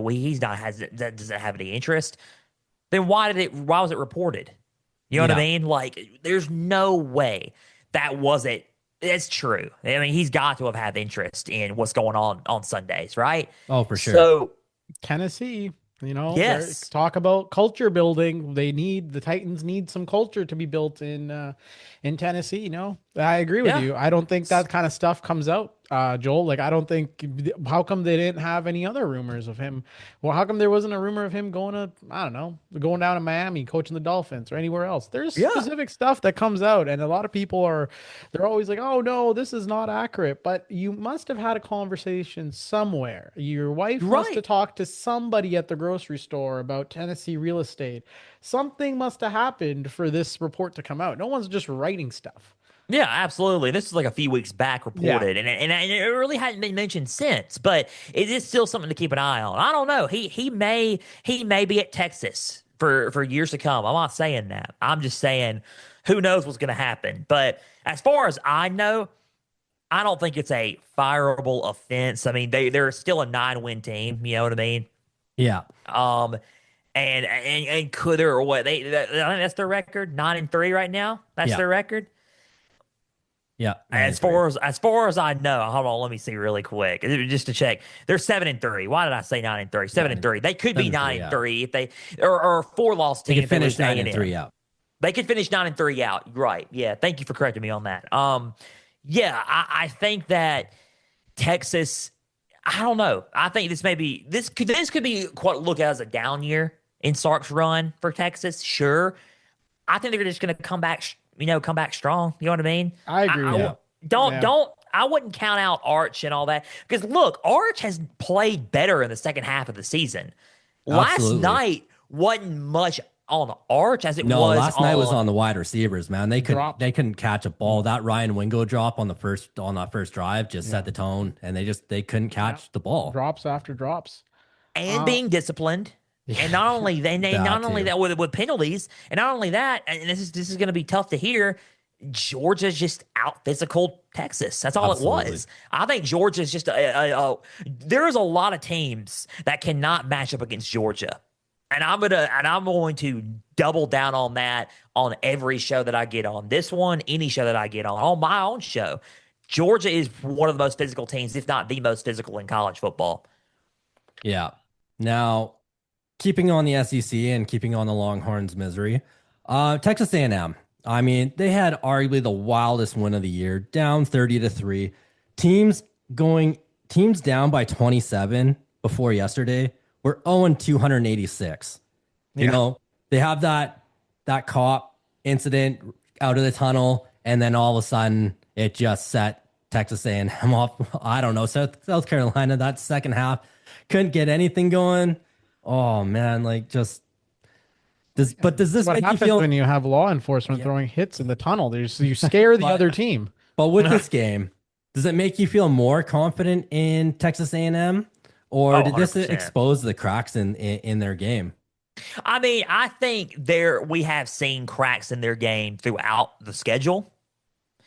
I think rushing defense is an issue a little bit. I think that I mean, look. South Carolina, look, they put up 121 rushing. They put up 121 rushing yards on A&M. Okay, Missouri put up 200 plus.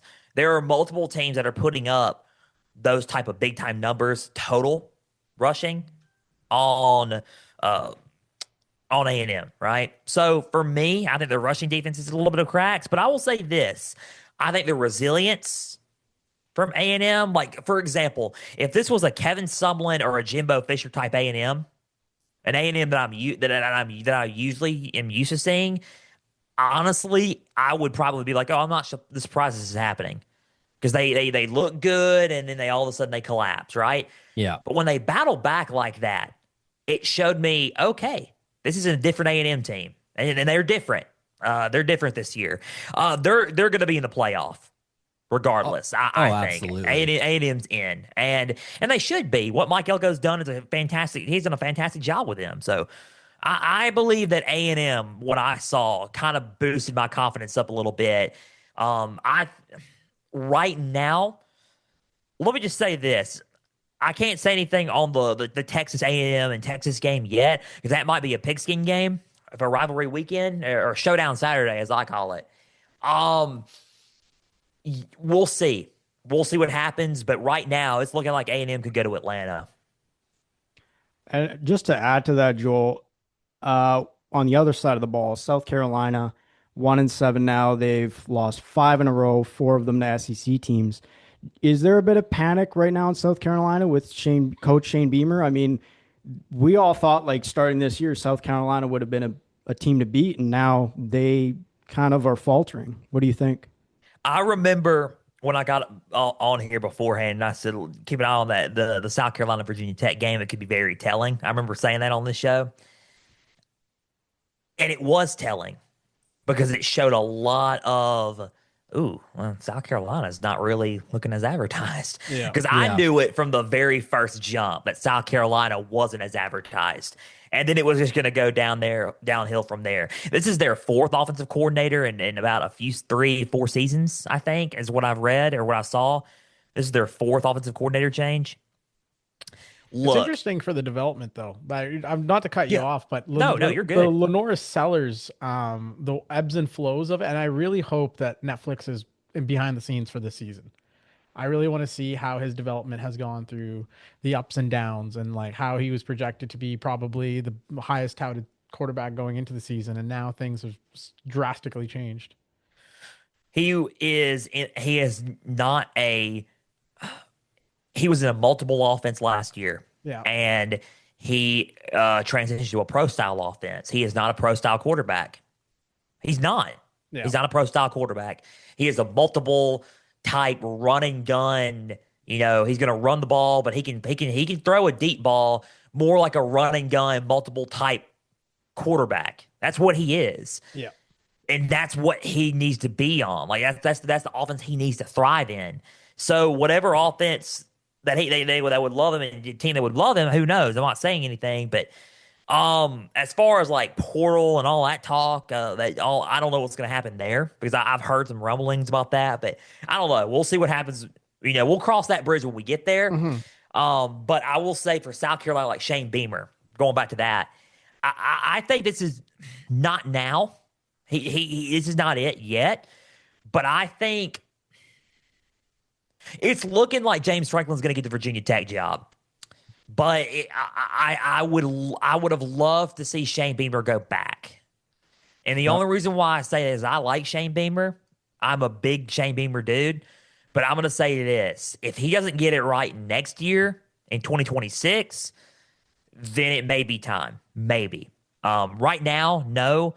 But if they can't nail this OC hire this year and they still have some trouble, it's probably not going to be good. All right, Joel. Now let's go to the Big Ten for a sec. Absolutely. So Indiana's still unbeaten on the shoulders of, like you said, Heisman frontrunner Fernando Mendoza and the 4 touchdowns he threw. Michigan survives with 5 turnovers thanks to their running game. And then Ohio State, they keep rolling.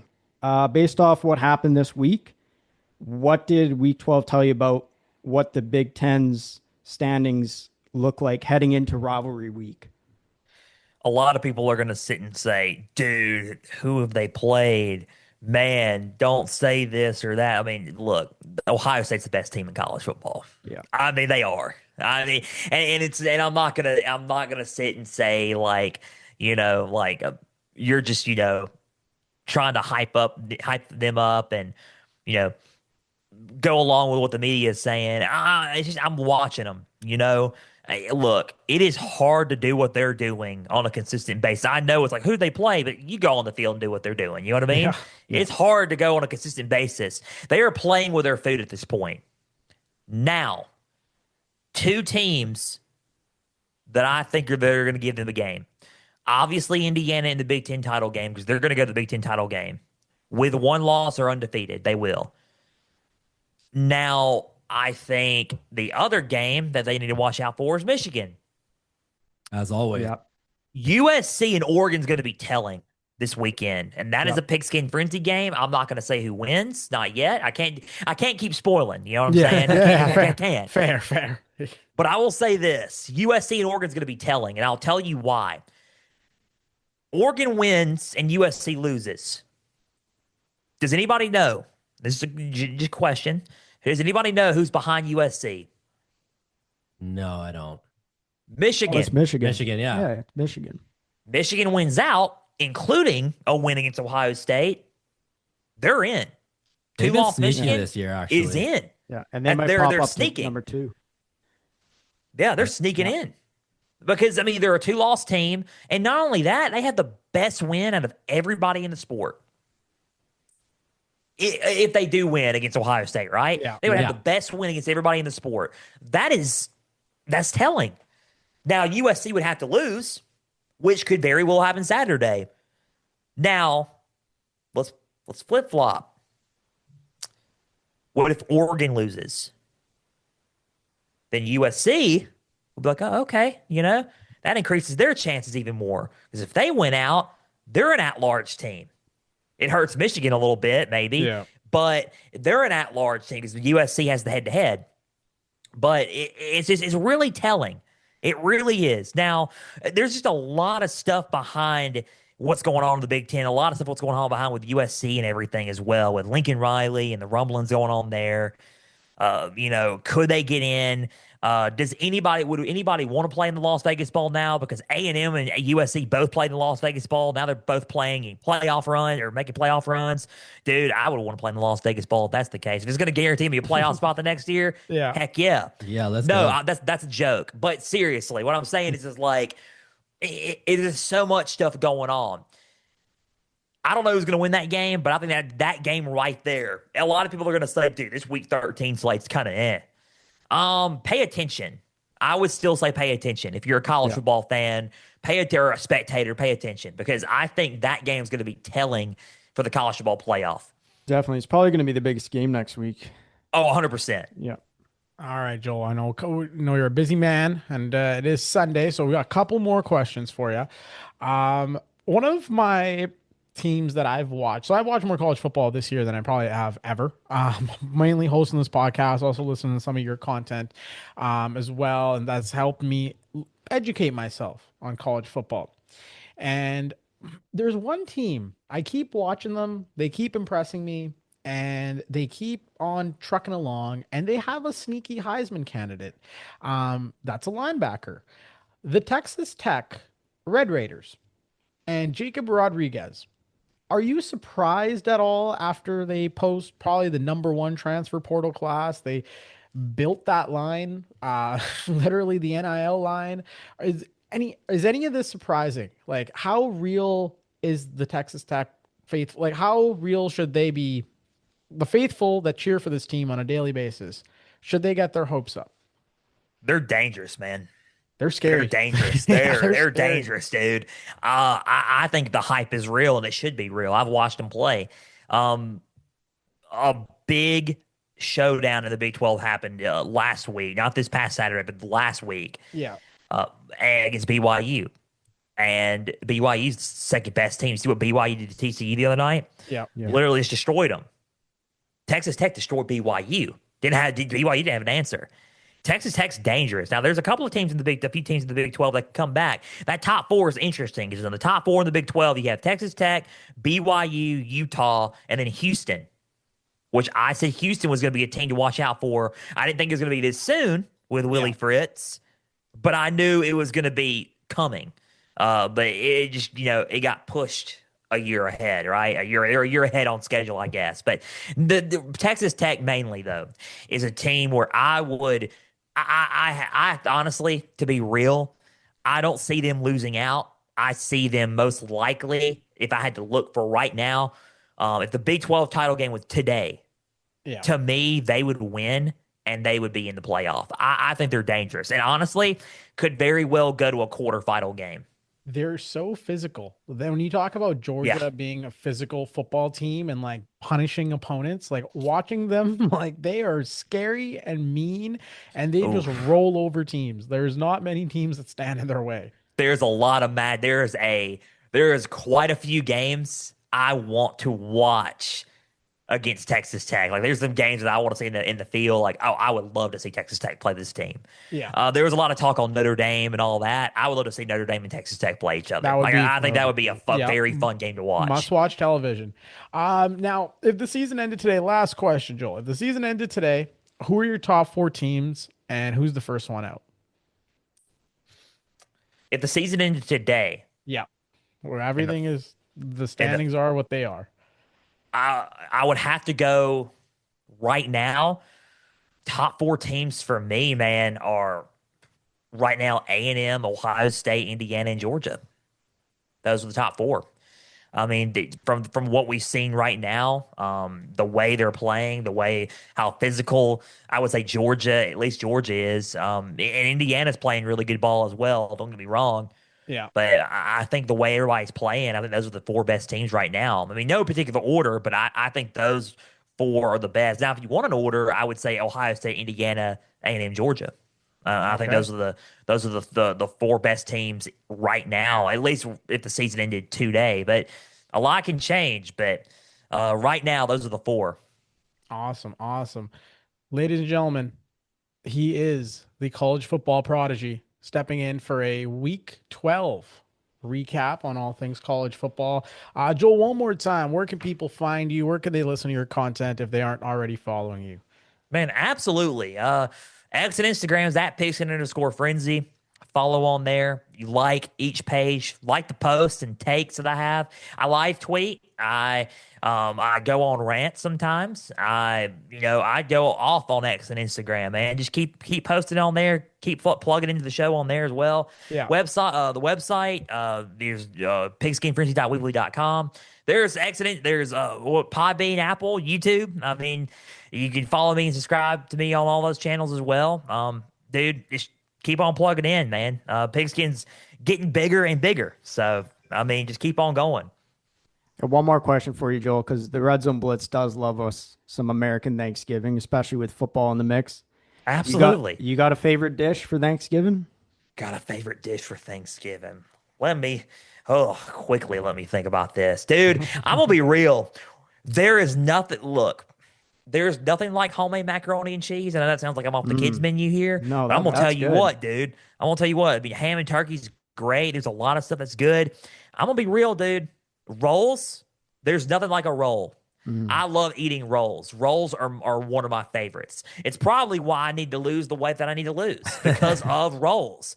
So I think rolls are just amazing. Now, if you want to give me a food that I don't like really quick, I'll even give you that one. I'm not a big fan of deviled eggs. A lot of people do like deviled eggs. I love me some deviled eggs. I do not like deviled eggs. Not for Thanksgiving, though. Yeah, I don't think for Thanksgiving. Yeah. But more of a Christmas dish? Yeah, I was going to say more of a Christmas dish. You ever had a deep fried turducken? I don't think I have. Oh, man. I had that one time when I went to Dallas. I was tailgating. Dude, guys, like tailgating, he's got everything. I mean, we all know football tailgates, but if you ever tailgated in Dallas, in a Dallas parking lot on Thanksgiving, it is something different. And the food, oh, man. But they literally deep fried a turducken in Dallas Cowboys parking lot, and it was the best bite of food I think I've ever had in my life. And man, Thanksgiving's going to be great because you got food, you got football. Pigskin Frenzy episode's going to come out on Thanksgiving. There you go. I'm still going to drop an episode on Thanksgiving. I'm a sicko, right? And then you get to watch Saturday. You get to watch Black Friday football, Texas A&M, Texas. Maybe absolutely. Maybe a collapse. And then the Chiefs and the Cowboys are playing. There you go. Are on Thursday, or on that Thursday at least. So we'll see what happens. Exactly. Well, we appreciate it, Joel. We appreciate you so much for stopping by and doing the recap. We're going to have you on super soon. Once again, that is Joel Norris, the college football prodigy, Pigskin Frenzy. Appreciate you, Joel. Absolutely, man. Thank you for having me. No problem. All right. Thank you to Joel Norris for joining us. Once again, if you don't follow him, the Pigskin Frenzy, search him up. We have appointed him the college football prodigy with valid reason. He's a wealth of knowledge when it comes to all things college football, and we'll be having him back on very, very soon. All right, fellas. The Lions versus the Eagles. Go ahead. Every fucking game. I say this every week. I'm going to keep saying it every week. Nick Sirianni makes a dumbass decision. Decides to go for the tush push fourth down on his own 30-yard line. Got stopped. Should have. Well, it did. It gave Detroit the ball back. Yep. They score the field goal and make it a one-possession game. They decide to kick off because they've got all three timeouts still. They stop them. Oh, wait. That is pass interference. Are you fucking kidding me? That is the most dog shit pass interference at that juncture of the game. Are you fucking kidding me? Sirianni, with the way Detroit's offense was going, I'm not saying Detroit was going to win because Jared Goff, my God, man. Yeah. Like, I don't know what the fuck was wrong with him today, but I'll let you guys talk about that. They should have got the ball back, but no.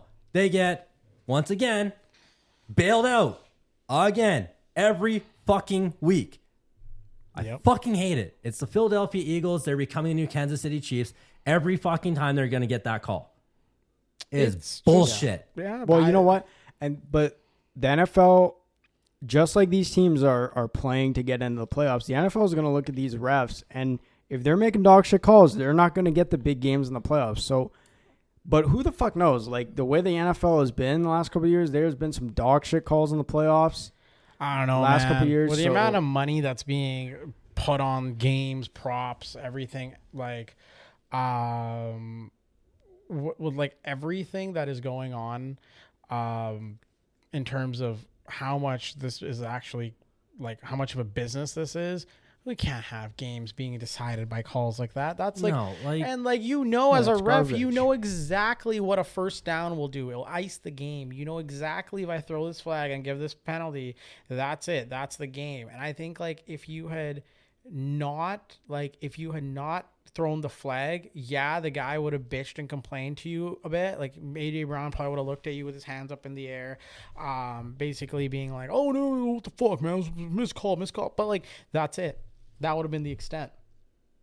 But now, by calling that penalty, now it's a whole thing. And like, it's not like he called it like it would be different if he had called it and like it was on the goal line and it was like outrageous. Like, I'm not saying don't call the penalty in the last minute or whatever, like make the Lions win. But I'm just saying, like, that's like a nothing call. Like, that's not that big of a pass interference that you had to throw. There was no pass interference. And I'm excited, and I can't wait to go. And I cannot wait to go to the draft for the ref draft in Pittsburgh next year. I can't wait to buy my ref jersey from Fanatics. I can't wait to go to the Ref Hall of Fame. I can't wait to, ref sporting cards. I can't wait to wear my ref helmet. I can't wait to make it, because it's what it is. I mean, they made it all about themselves by making that call, by making that like outrageous call. You made the whole game about yourself. And I think that's when you look at it in the grand scheme of things, you cannot have that. You cannot have referees making the game about them. At some point, it's football. There's going to be contact. You got to let them play. Yeah, you got to let them play. And I don't understand why this should be a reviewable thing. You should be able to, as the NFL, in the last minute or last 2 minutes of the fourth quarter, be able to review these kind of calls to be like, well, no, actually there was no flag on the play. You should be able to get some sort of replay assistance. There should be something that can bail them out of making these terrible decisions so we don't get this. And I assure you, I probably would not be saying this if it was the Cowboys benefiting from this. I get it. If you're an Eagles fan, you have no problem with the call. But there is 31 other teams in the league. There are millions and millions of people watching this. And if that is the basis for a pass interference call, you better call every single call, and then we'll just be covered in like penalty flags the whole entire game. Yeah, it was just that was brutal. Yeah, nobody wants to see that. No, it was terrible, and I think like there's definitely questions for the Lions. Like Dan Campbell's play calling, he looks in over his head. He does not look good. Jared Goff's mechanics, Jared Goff's ability to throw the football in cold weather, if he's not playing in a dome, has been documented in the past. It's not something new that has come out that Jared Goff cannot play in cold climates. However, you're getting paid all this money, you better figure it out. I think the Lions are down a slippery slope. Their schedule does not particularly get easier. I mean, they play the Giants, but then it's Packers, Lions, Rams, Steelers, Vikings, Bears. Not the easiest schedule in the world. You're also, you're a team that has everybody particularly healthy. You're benefiting from the fact that the majority of your roster, there's not major injuries. So you don't have the excuse of injuries to hide behind. Dan Campbell better right this ship. And if they miss the playoffs, Dan Campbell should be fired. I'm not saying he's going to be fired. I'm not saying, oh my God, I heard Dan Campbell's. No, I'm saying he should be. I think if you're a team that has this much talent, if you're a team that watched Ben Johnson go down to your rival and he's coaching up Caleb Williams and he's turning them into the Bears are going into first place. Well, that's probably what's going to get him fired, if anything. Well, there are. The Bears are first place. Well, like that, but that's what I mean. Yeah. Like if you let a coordinator walk and you didn't promote him into the head coaching job, and this is what you get in return, and he's going in your division against your rival, and he's flourishing. 0 for 5 on fourth downs. Yeah, the fourth down play calling was But it was also predictable. Like, Amon-Ra St. Brown going for like a curl or a slant, like it was just too predictable. They're out of a playoff spot. But it was funny too because every time the camera panned over to Dan Campbell, whenever he was looking at the play card he was holding, he looked clueless. Like he had that look on his face. Like what am I looking at here? Yeah, it was like I think maybe let's just go with this, and like it was just or the fake punt where they just ran it up the middle. Like we know you're gonna do that. So having said that, I guess we can do a little playoff picture before we wrap up. Eagles Broncos with the byes. That's unfortunate for all parties involved. Patriots and Rams are number 2. Colts and Bears are 3. Steelers and Bucks are 4. Bills and Seahawks are 5. And Chargers and Packers are 6. Jaguars and 49ers are 7. So that's 3 teams out of the NFC West that are going in. And on the bubble, you have the Texans, the Lions, the Chiefs, the Panthers, the Ravens, the Vikings. And then the Cowboys and Dolphins and whatever. They're behind it. They're probably not going to be in the hunt. Now, the playoffs started today. The Rams would play the 49ers. Wow. Talk about divisional matchups. Rams, baby. The Bears would play. It's a really good game, though. The Bears would play the Packers. Talk about divisional matchups. And the Bears and the Buccaneers would play the Seahawks. No divisional matchups. Just a shootout. In Tampa. In Tampa. Yes, correct. On the AFC side, you would get the Patriots playing the Jaguars. The Colts would play the Chargers. And the Steelers would play the Bills in Pittsburgh. Yep. So, having said all that, fellas, tough times for Detroit right now. Tough times. Tough times. Well, yeah, when we were scrolling trying to see if we could get someone to come on, just get a fan reaction, man, they are depressed down there. Yeah, they weren't looking too happy. They are not happy. I don't know if they're gonna make it out of this.